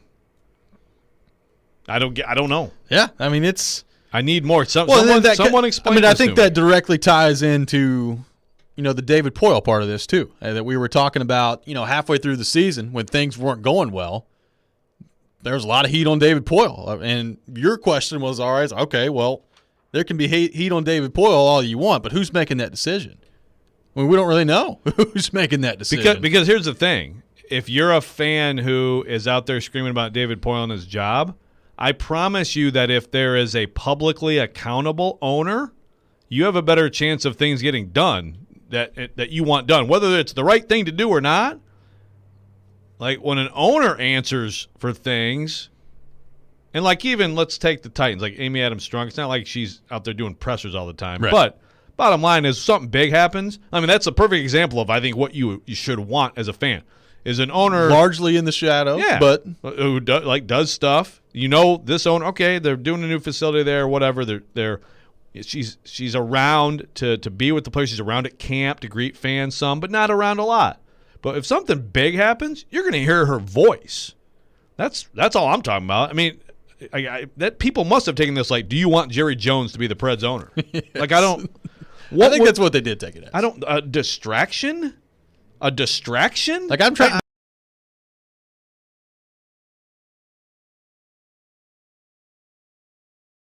Jerry Jones's, but like, can you think of? So it's a distraction. That, like, again, you want to know, what do you think about David Poile? Because I'm mad about the way things are going, and I want to hear from you. So 60% of people are like, yeah, actually, I'd just rather just guess and have no accountability with anyone and just have an ownership group who just goes to games. Apparently. Okay. That's what the poll says, man. I'm only reading the results at this point. I know. I'm killing the messenger here. Sorry. I'll get you a pedicure. Should the Predators have removed Poile as GM at the end of the season? 59.1%, and this kind of ties into the last question, say no. They should not have removed David Poile. 40.9% say yes. And Vingan was clearly befuddled by the combo of that and the other Poile question. Yes, I would say so. And look, it's interesting because he asked a question about David Poile earlier in the poll, and we talked about kind of the direction the Predators were heading. And one of the questions that Vingan asked in this poll question, and there was, what were there, 12 questions in this? I'm trying to count on the fly.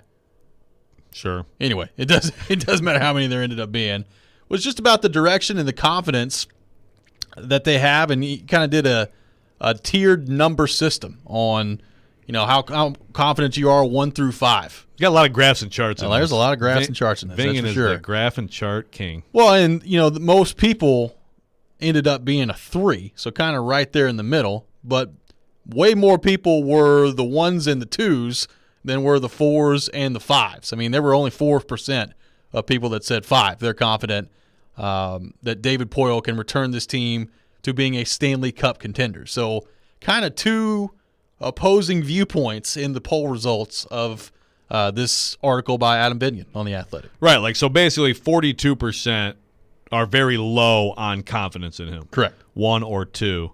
And then the higher end would be a total about 20, 23. None of that surprises me too much. Vingan's, as he questions, so if that's the case, then it's interesting that you have 59 say they shouldn't have removed him.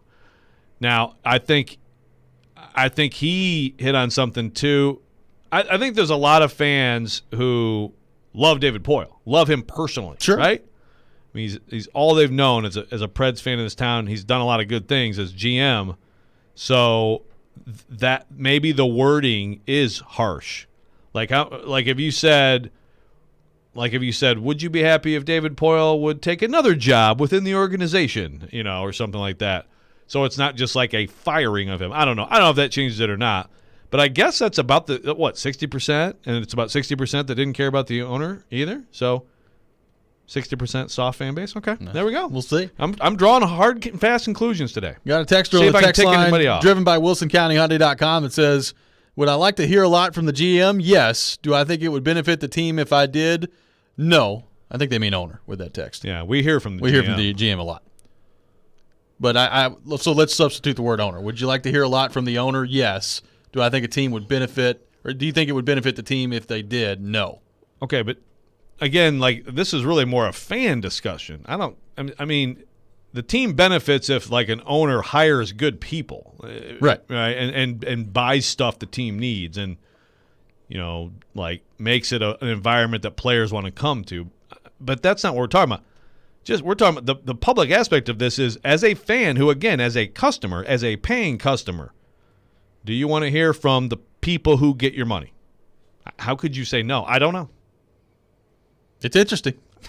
It is very interesting. It could have been how people interpreted the question. It could have been. I mean, I think that's a big part of it. All right. Let me see the exact wording of the question. The exact wording. Would the Predators benefit from having a more visible owner who spoke directly to fans? Maybe they think on the ice, benefiting from that. Would the Predators? Yeah, okay. Yeah, okay. Would the Predators benefit? Maybe that would be more just as a fan, would you like to have that? I wonder if that would make a significant difference. Because, I guess some people might read that and think, okay, you're just taking a leap. How does that help the team? I'm not. I'm just talking fans. So, all right, Vingan, redo this poll. Let's do another one. Let's do another survey, Vingan. Thrown it out there. I want to edit your questions. Again, I'm not going to sit here and read his entire piece. You can go check that out on The Athletic. But the last one we'll kind of get to here is which best describes your feelings about the current state of the Predators franchise. The options were optimistic, skeptical, indifferent, frustrated, or pessimistic. 42.1% say skeptical, 23% say frustrated, 20.3% say optimistic, and 8.6% indifferent, 6% pessimistic. So the majority skeptical about the current state of the Predators franchise, 23% frustrated. So the two highest percentages in that pie chart are either skeptical or frustrated in this fan result. The one you don't want if you're the Preds, you don't want the pie piece to get big on the indifferent front. Right. 8 points. But yeah, I mean, actually, so this question too is, I mean, it's all bad except for one. Like the possibilities are all right: skeptical, indifferent, frustrated, pessimistic, and then optimistic. But 20% optimistic, that seems about right to me. About 80-20, something other than optimistic. I'm that surprised you? it wasn't a little bit higher. Higher on the optimism scale? Yeah, based on the way they ended the season and from some of the things we've seen on our text line, driven by WilsonCountyHyundai.com, I think there were a lot of Predators fans that we heard from coming down the stretch that were very optimistic about the future. So I'm a little surprised that wasn't higher. Yeah, it's always tough. You know, you do something like this, and it's a good, it's a good response, good cross section of fans. And again, sometimes we were talking about Tennessee fans earlier. You got four of them who are just all over everything, and you're like, the whole Tennessee fan base thinks this or that. But I also think that optimistic is in the context of, again, the expectations that have been raised. Because optimistic now, if I'm a Preds fan, I'm like, okay, optimistic that they can be a contender because that's what we're supposed to be in right now, right? Exactly. Not just like optimistic that they have a pretty good team. Yeah, exactly. And speaking of that, how do they get to that point? How close are the Predators to being a contender for the Stanley Cup? What is the number one objective that the Predators absolutely have to accomplish this offseason? We'll get to that coming up next. Right now, though, go to theGameNashville.com to check out Nashville's best deals. Deals happening now include a $50 Bad Axe Throwing Nashville gift card for only $25. Buy one, get one free for Beach Bends, Park and Splash Lagoon, and a $20 Grain and Berry gift card for only $10. Get yours now while they last at theGameNashville.com. We'll be right back. Robby and Rexrode here on ESPN 102.5 The Game.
ESPN 94.9 is the home for Nashville Sounds baseball. Tonight, the Sounds take on the Charlotte Knights, the AAA affiliate of the Chicago White Sox at First Horizon Park. The pregame show with Jeff Hem starts at 6:50, and the first pitch is at 7:05. Nashville Sounds baseball is presented by Farm Bureau Health Plans and by 312 Pizza Company. This weekend's games also include against the Charlotte Knights. Saturday, first pitch at 7:05. Sunday, first pitch at 6:15. Saturday's game on 102.5 The Game, Sunday's game on ESPN 94.9. Right now, talking Predators, taking your thoughts on our text line, driven by WilsonCountyHyundai.com, 615-737-1025, 615-737-1025. Paul texting in on the text line saying, if there was a do you want Poyle to retire option, it would be the overwhelming majority on the poll question. Yeah, people don't like you can't fire him. You can't fire David Poyle. I mean, now some people do say you can, but yeah, I think there's a lot of sentimentality, a lot of love for David Poyle here. Which is again like how often do you ever see that with a GM? Yeah, I know. In sports. I mean, it really doesn't happen that often. Like I don't know what it was like for Floyd here, but that had only still been in Nashville 6 years at that point, 6-7 years. So it wasn't like it was this thing with Poyle where you're pushing a quarter century as your GM. It's a very unique situation. So as you look at the offseason for the Predators and all the different things that are on the table, from the expansion draft to the actual draft, contracts they have to re-sign. I had somebody on Twitch point out earlier that maybe Mikhail Granlund's house is available at this point. There's real estate off-season rumor season is starting on the Twitch. That's all I need to know. There's a whole lot of things to figure out for the Predators this offseason. As you look at the options on the table for David Poyle, as you look at all the different procedural things that have to take place as well, what is the number one thing the Predators must accomplish this offseason as you kind of wade through the different decisions that they have to make? That's a hard question because, well, I guess it's like how big can your answer be?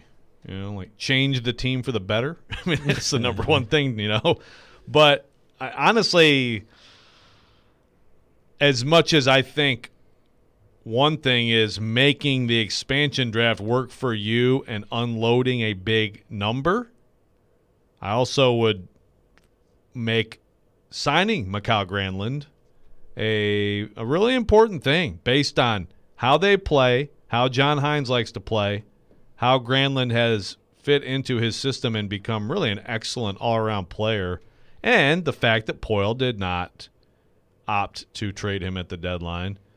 I mean, that's got to be way high on the list of things you need to do. And doing that, again, anything you do, you got extensions, you got different things, you got Saros, don't know with Pecorine, but anything you do, you're going to get tighter and tighter unless you do the other thing that you have to do. But I think just in terms of who you need to lock up, I think I might go there. This is a difficult question because I think what we're seeing right now in the playoffs kind of highlights what I talked about right after they were done, and that is it's so hard to figure out how close you actually are in this league. I mean, nobody picked Montreal to get here. I mean, they were the last team to get in the playoffs. They were just nobody. I mean, nobody picked them to win their first series, much less get to here. So here they are. They're in the Stanley Cup final. I wouldn't be surprised if next year comes around and they're on the borderline of a playoff team, right where they just were in the regular season, but they're 4 wins away from winning a cup. It's so difficult in this league to figure out exactly how close you are. So it's difficult to just say this and throw it out there. But my number one thing for the Predators is don't get caught up in fool's gold by the way this season ended. I still think there are significant holes on this team. I think there are significant problems on this team that just trotting that same group back out there next year and hoping some young guys, kind of fill some roles along the way, I don't think that fixes everything. Your core group cannot look the same next year. That, to me, is the number one priority for the Predators. You've got to begin to shake up this core group. Maybe you do it through the expansion draft. Maybe you do it via trade. Maybe you do it via both. I do think the And we talked about this. If you're going to change your team this year, it's probably not coming in free agency. It's just the way it is. The salary cap being what it is. Free agent crop's honestly not that great anyway. Like, it's probably not coming in free agency. It's probably going to come via trade. Is it a Ryan Ellis that could get traded? Is it a Victor Arvidsson that you leave exposed in the expansion draft? Like, I think this offseason is going to require Poyle and the Predators to be hypercritical of this roster and to not fall into the temptation of, okay, well, they went 20-8 down the stretch or whatever it was, and they played really well against Carolina. So just leave this group together, have some young guys come in and try it again. I think that would be a mistake for this group. I would agree with you. I would also say, like, change for the sake of change can be dangerous and can send you hurtling the other way. But I agree. Everything's got to be explored in terms of really shaking things up, making like a fundamental change. Again, the two guys we talk about all the time. I mean, that's where the expansion draft, the timing could end up working out for them, and it may not at all, but it could. I mean, it's another outlet, it's another avenue. So 4 years ago, it was like, dreading the fact that who are they going to leave unprotected? And now it's like, okay, well, this could be an out, but for it to be an out, you're still really making a trade, right? I mean, really, that's what it is. Yeah. I mean, but I think that it's really hard to evaluate, like you said, where you are in this league. Except 4 years ago, the Preds were a good team. We knew they were a good team. We knew they had a good young roster, and then they backed it up the next year. So to me, what you want to be is a team that you feel like over the next few years or whatever the time frame is, like you're going to be knocking on the door. You may have disastrous first-round exits or whatever, but like Tampa Bay wasn't looking to blow anything up when they lost to Columbus 2 years ago. They knew that they were freaking good, and they were going to be right back the next year. I agree with you on Montreal. This seems fluky to me. But that you don't hang your hat on that. The Preds, I think, could hang their hat on what they were after that run, that surprise run. Sure. But they could hang their hat on it, and they were right in the moment, but they're not anymore. Matthew on Twitter says, restructuring Johansson and Yossi's contract to re-sign Granlund and give Yarncroke a long-term extension, then figure out a way to convince Seattle to trade for Duchesne. Yeah, you can't restructure contracts in the NHL. Otherwise that'd be a good option. But, those contracts are pretty set in stone in the NHL. It's very different. That's how people get you get stuck sometimes with some of these deals. That's how you buy in the NHL. You got to buy someone out, and then you're paying them $2 million over the next several years. That's right. Let's go to go away. Our 102.5 The Game phone line, driven by WilsonCountyHyundai.com. And welcome in Rob from Franklin, who wants to weigh in. Rob, thanks for calling in to Robby and Rexrode. Hey, thanks for having me. So I didn't tell you this before, but I'm from Montreal originally, and I couldn't disagree with you more about what you're saying about the Habs and their success. Yep, they squeaked it in. Yep, they were up against Calgary, and Carey Price could probably not have a Vezina year, but he's certainly having a most valuable player in the Stanley Cup playoffs. It'd be hard to argue. And so you have bigger players stepping up. I've never seen Anderson skate harder. The draft pick and Hobie Baker Award of Cole Caulfield is, I called in yesterday, compared him to Harvey. Yeah, I want to change that. He's nowhere near Harvey. He's like light years better than Harvey, given his performance last night.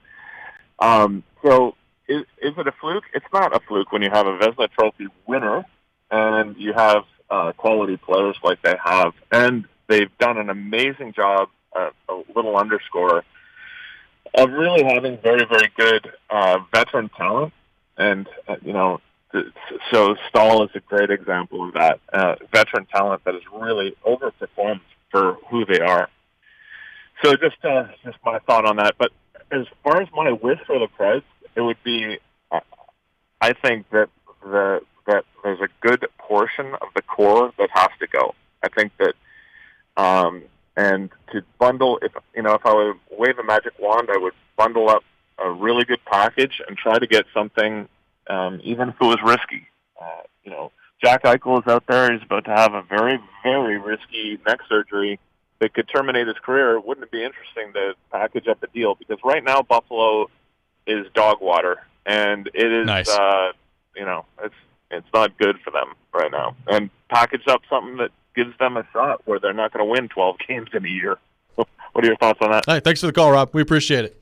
We think about going all in for Jack Eichel, making maybe more of a riskier move on that front with the core. I like the use of dog water there. Me too.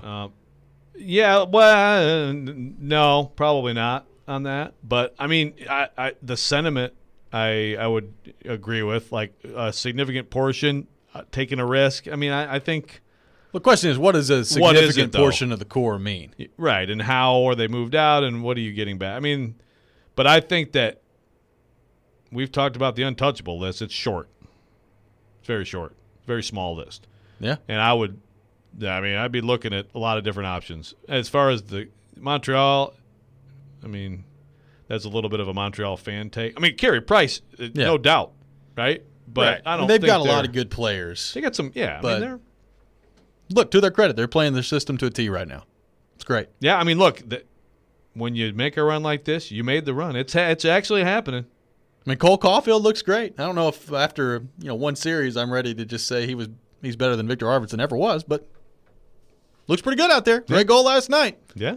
When we come back, we will get into weekend winners. We got a lot of action coming up this weekend in the world of sports. We've got some winners to throw your way next. This is Robby and Rexrode here on ESPN 102.5 The Game.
It's time to pick some winners. We hope. Robby and Rexrode have weekend winners for you now on ESPN 102.5 The Game and the Game Nashville app. And it is that time of the week, time for weekend winners here on Robby and Rexrode. Lots of action coming up this weekend in the world of sports. Some College World Series action, Stanley Cup playoffs, NBA playoffs, and maybe a few surprises along the way too that we'll get to here in just a few minutes. I hear there's a big surprise coming. There's a big surprise coming. Joe Rexrode, do you have a standings update for our wonderful competition here in Weekend Winners? And uncharacteristically, kind of sort of off week for Joe Rexrode last week. Yeah, it's probably because I wasn't here. I'll make an excuse for myself. Sure. But still went 3-3 with 4 points. Got my lock. Robby, you went 4-2, no luck, but you got 4 points. Porth went 3-3, 4 points. So we all got 4. Yep. So the standings right now: Joe Rexrode 67-35, 82 points, 15-2 on locks. Porth 50-51, 59 points, 9-8 on your locks. Robby 47-55, 55 points, 8-9 on your locks. You are closing the right gap there. You're right there. So I can assure you that the gap is closing. The gap is closing. Thank you, Coach. Two appearances by Coach in the show today. Assure you. All righty. So with that in mind, we are underway in Weekend Winners for this week. We begin with Vanderbilt and NC State. The money line today. 1 o'clock game time for Vanderbilt and NC State. Ryan Porth, we begin with you. Who are you taking between the Doors and NC State? Give me the Doors. All right. Give me Vanderbilt, assuming that Kamar Rocker is on the mound. I think that's a pretty good assumption at this point. Give me Vanderbilt as well. I think Rocker responds in a big way today. I think the Doors generate just enough offense to get it done. I said it in Call Your Shot Friday. A 4-3 win for Vanderbilt in this game. Joe Rexrode, your prediction between Vanderbilt and NC State. Vanderbilt lock. Going with the lock. Guarantee. Wow. Rocker, I think he'll respond. He'll be very good. Also, by the way, I haven't said yet. Everybody, please read my Scott Brown story on theathletic.com. I see how many times I can say that. Did you know Joe writes for The Athletic? Very nice, very nice. I was up till 1:30 writing it, so give me a little love. A little love. Give Joe some love and go read the story. There on we The go. Athletic. Yep, yet another shameless plug from Joe Rexrode. I like he's shortening them up a little bit. I like that. Little shameless plug action. All right. Moving ahead to Nashville SC taking on Montreal coming up tomorrow. Remember, on the money line with Nashville SC games. They can win, they can lose, they can draw. Joe Rexrode, we begin with you. Nashville SC and Montreal. I've hit the draw hard this year. It's worked out well for me. Yeah. But after that inspiring victory the other night, I'm going with Nashville SC. Nashville SC at home, getting it done against Montreal. Ryan Porth. Nashville SC and Montreal. I think Joe's going to regret not going with the draw. Oh. So give me the draw. These two clubs, would you say drew? Yes, drew. Earlier this season here in Nashville? Yes. Well done. That was another game where Nashville SC, I believe, fell behind 2-0. Came back and tied at that point. I think they're going to dominate this game. I think Nashville SC wins comfortably. They win by 2 goals. Give me Nashville SC in the money line.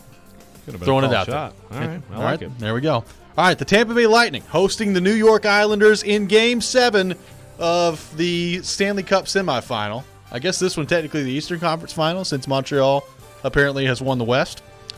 Tampa Bay minus 1.5 against the Islanders. I'll start on this one. Give me the Islanders plus the 1.5.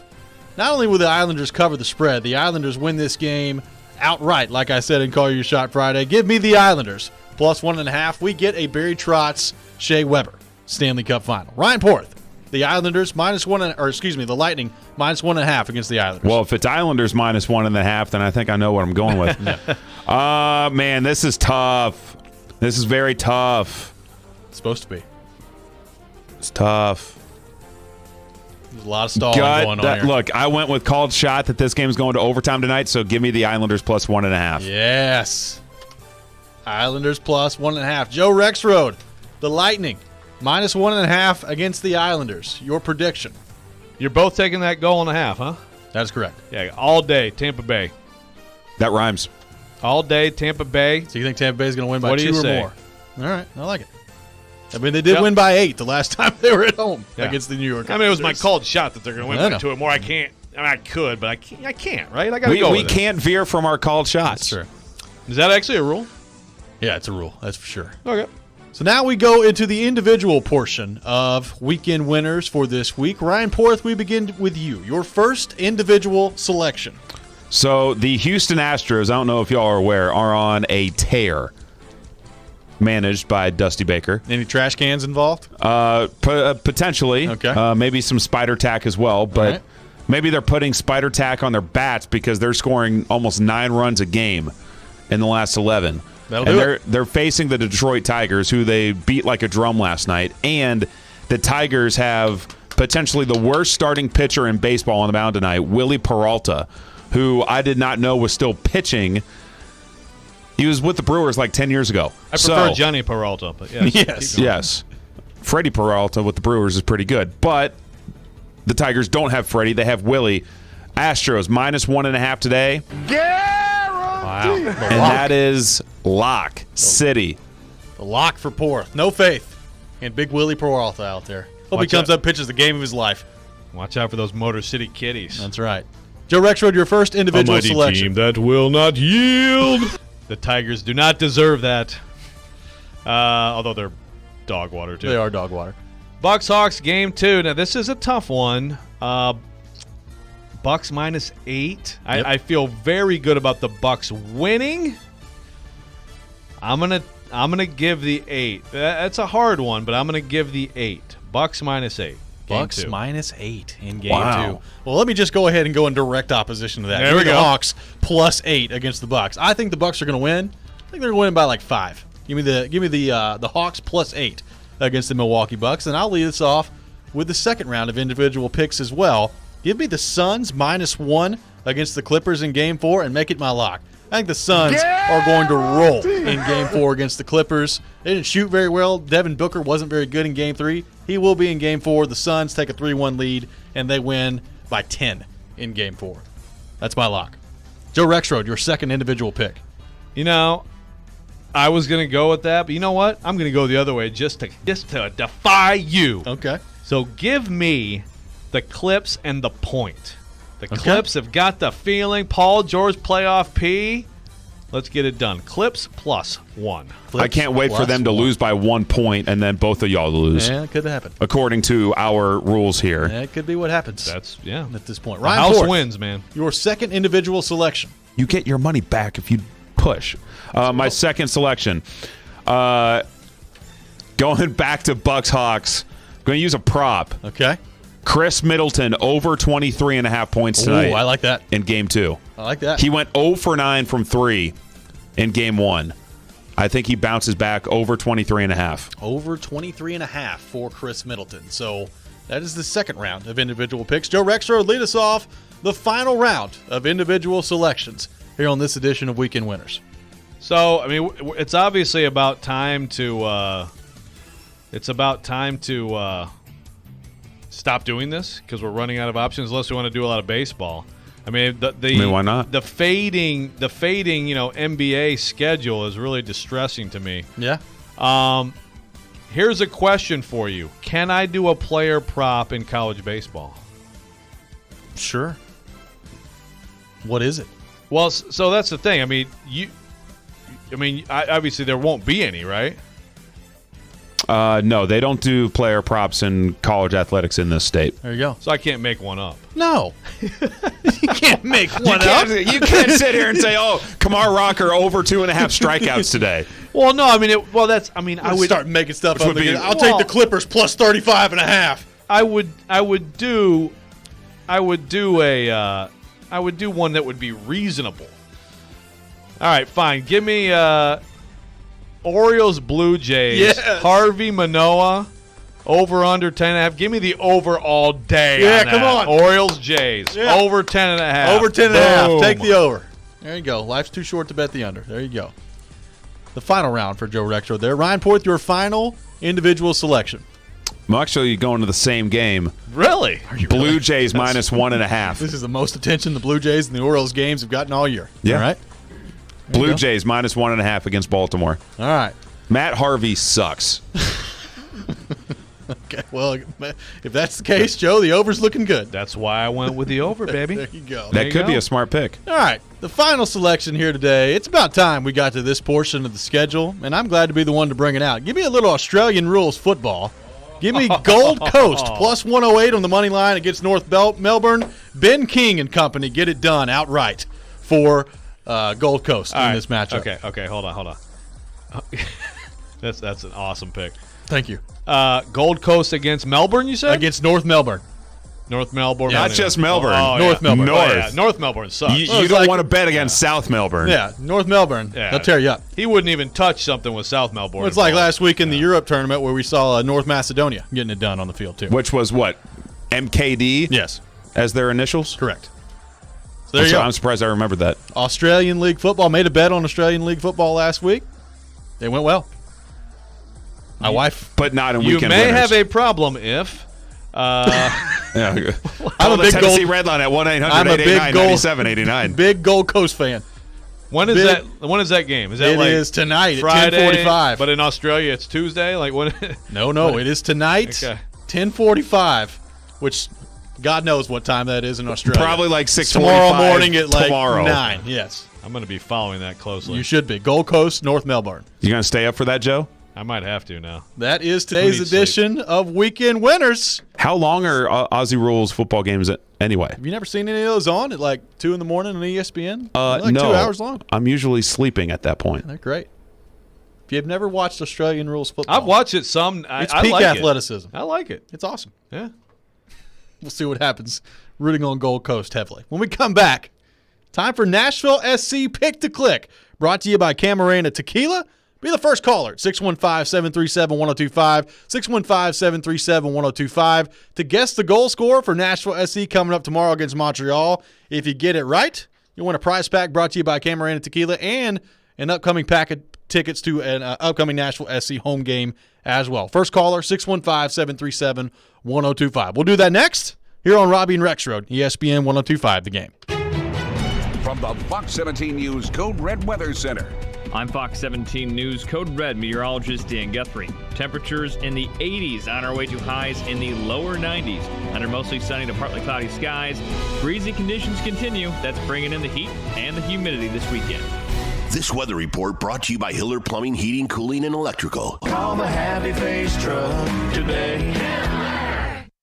After a long, cold, miserable snow shoveling polar vortex frostbitten winter, the last thing you want to do is yard work. So here's a helpful tip to get you out of raking and reseeding. Advice on how to get going instead of whacking weeds and mowing the lawn. Zoom across your yard with precision and ease on a new Kubota zero-turn mower. Right now you can get 0% financing up to 72 months on certain models. Visit Coleman Tractor, featuring Kubota's full line of Kubota lawnmowers, tractors, utility vehicles, and more. Check out the all-new Sidekick utility vehicle with best-in-class acceleration and strength to haul a half-ton or tow a full ton. When your job demands precision construction equipment, Kubota has earned a solid reputation for well-engineered products that are reliable and deliver results. Coleman Tractor has 4 convenient locations in Middle Tennessee, Nashville, Clarksville, Paris, and their newest location in White House. Now through June 30th. See us or go to KubotaUSA.com for more information.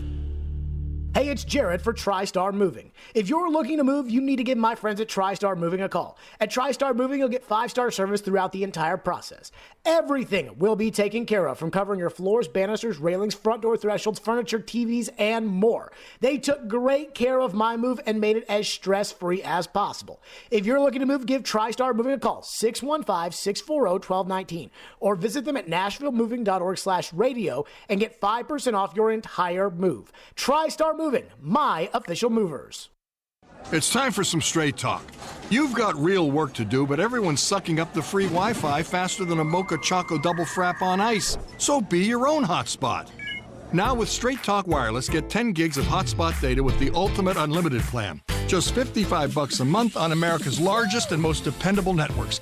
You don't have to find a hotspot. You are the hotspot. Straight Talk Wireless. No contract, no compromise. Compatible device required. See straighttalk.com. This is Carl Sholin, St. Andrew Sewanee School Head of School, where we are currently accepting enrollment for our summer overnight camp. This is a great opportunity for children in grades 5 through 12 to get back to the fun of being kids. Learn more at sasweb.org. Jared Stillman. Wow. So maybe let's let the guy play a little football before we get totally excited about it. And company. Not about the name on the back of my jersey, it's about the name on my front of my jersey. Tune in Stillman and Company for your drive home. Weekday afternoons from 2 to 6 on Nashville's best sports talk. ESPN. 102.5 The Game and the Game Nashville app. This is Robby and Rexrode on ESPN 102.5 The Game. It's hooked in and headed in. Delirium. Yonder Cadiz. Who's going to find the back of the net in the upcoming Nashville SC match? Robby and Rexrode make their picks to click for the match and welcome a listener to do the same. NSC Pick to Click on ESPN 102.5 The Game is brought to you by Camarena Tequila. And it is time for NSC Pick to Click, brought to you by Camarena Tequila. Nashville SC taking on Montreal tomorrow at Nissan Stadium.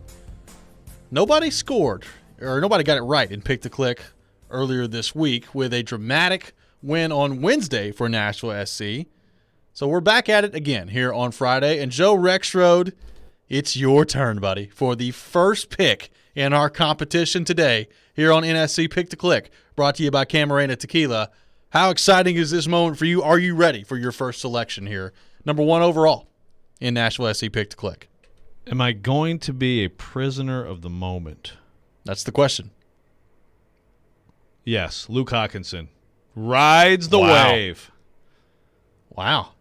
All right. It's 2 on Wednesday, and you say he just keeps going. It's just, yeah. I mean, when you get on that kind of a roll, he was looking good out there. No relation to T.J. Hawkinson. Yeah, that is true. Very different spelling. Mute. It's like my mute button. Is that my only one of the week? Yes, but you did it. You did it. Ryan Porth, you're up next in Nashville SC Pick to Click. Luke Hawkinson off the board. Your Pick to Click for Nashville SC taking on Montreal. All right, so I have been going to the Hani Mukhtar well. You have. And he's been letting me down. And I don't know if I'm going to go back to that well today. So give me CJ Sapong. Okay, there you go. Nicely done. We say we mixing going it off up the board a little bit. Mixing it up a little bit. I like CJ it. Sapong. And in the spirit of that, since Porth has left him abandoned, give me Hani Mukhtar. I think Hani Mukhtar has a big game against Montreal. He finds the back of the net not once, but twice. Wow. 2 goals for Hani Mukhtar. I don't get any more credit for that, do I? No. But Okay. I like you're calling a lot of shots beyond called shot Friday. We're going the extra mile. That's what we're doing here today on the show. That's what we do every day. That's right. So that is today's edition of Nashville SC Pick to Click. What are the standings again? The standings are the listeners at 1, Rexrode at 1, and you and I continue to be shut out. We always bring up the rear in this conversation. Yes, we do. Or competition. In multiple Not in the conversations. conversation. But you'll be bringing up the feet soon, so don't worry. Wow. Bringing up the feet for a nice buffing. Buffing? Is that what they call it in pedicure land? Is that not right? Buffering? No, not No, buffering. buffering is, what the internet does from time to time. That's a good point. Wow. Internet does a lot of things. The internet's going to have fun with you guys getting pedicures. Yes. I will promise you that. Yes, it is. Nashville SC fans, join ESPN 94.9 this Monday from 7 to 8 p.m. for Nashville SC Backstage, featuring Nashville SC players and coaches. Monday's special guest, Nashville SC coach Gary Smith, will be on the show. Watch the show online via 102.5 The Game's Twitch, Twitter, Facebook, YouTube, and thegamenashville.com. NSC Backstage brought to you by Camarena Tequila, the official tequila of Nashville SC. By the way, we have tickets to give away. Okay. For tomorrow night. All righty. So, we will have multiple winners. Multiple tickets. Callers 1 through 4. Woo! 615-737-1025. That's a lot of tickets. Callers 1 through 4. 615-737-1025. 615-737-1025 to win some tickets to see Nashville SC take on Montreal. And they can see CJ Sapong score a goal. That's right. Or Hani Mukhtar score 2. No. I'll take 1. 1's fine. He doesn't have to score 2. 2 may be too high of a bar, although he did score 2 against Atlanta. If Mukhtar scores and I went away from that, poetic justice. Not going to be thrilled. Poetic justice. Cool hand Luke H. Get it done. Came up clutch the other night, that's for sure. Be callers 1 through 4 at 615-737-1025 to win some tickets to see Nashville SC take on Montreal tomorrow night at Nissan Stadium.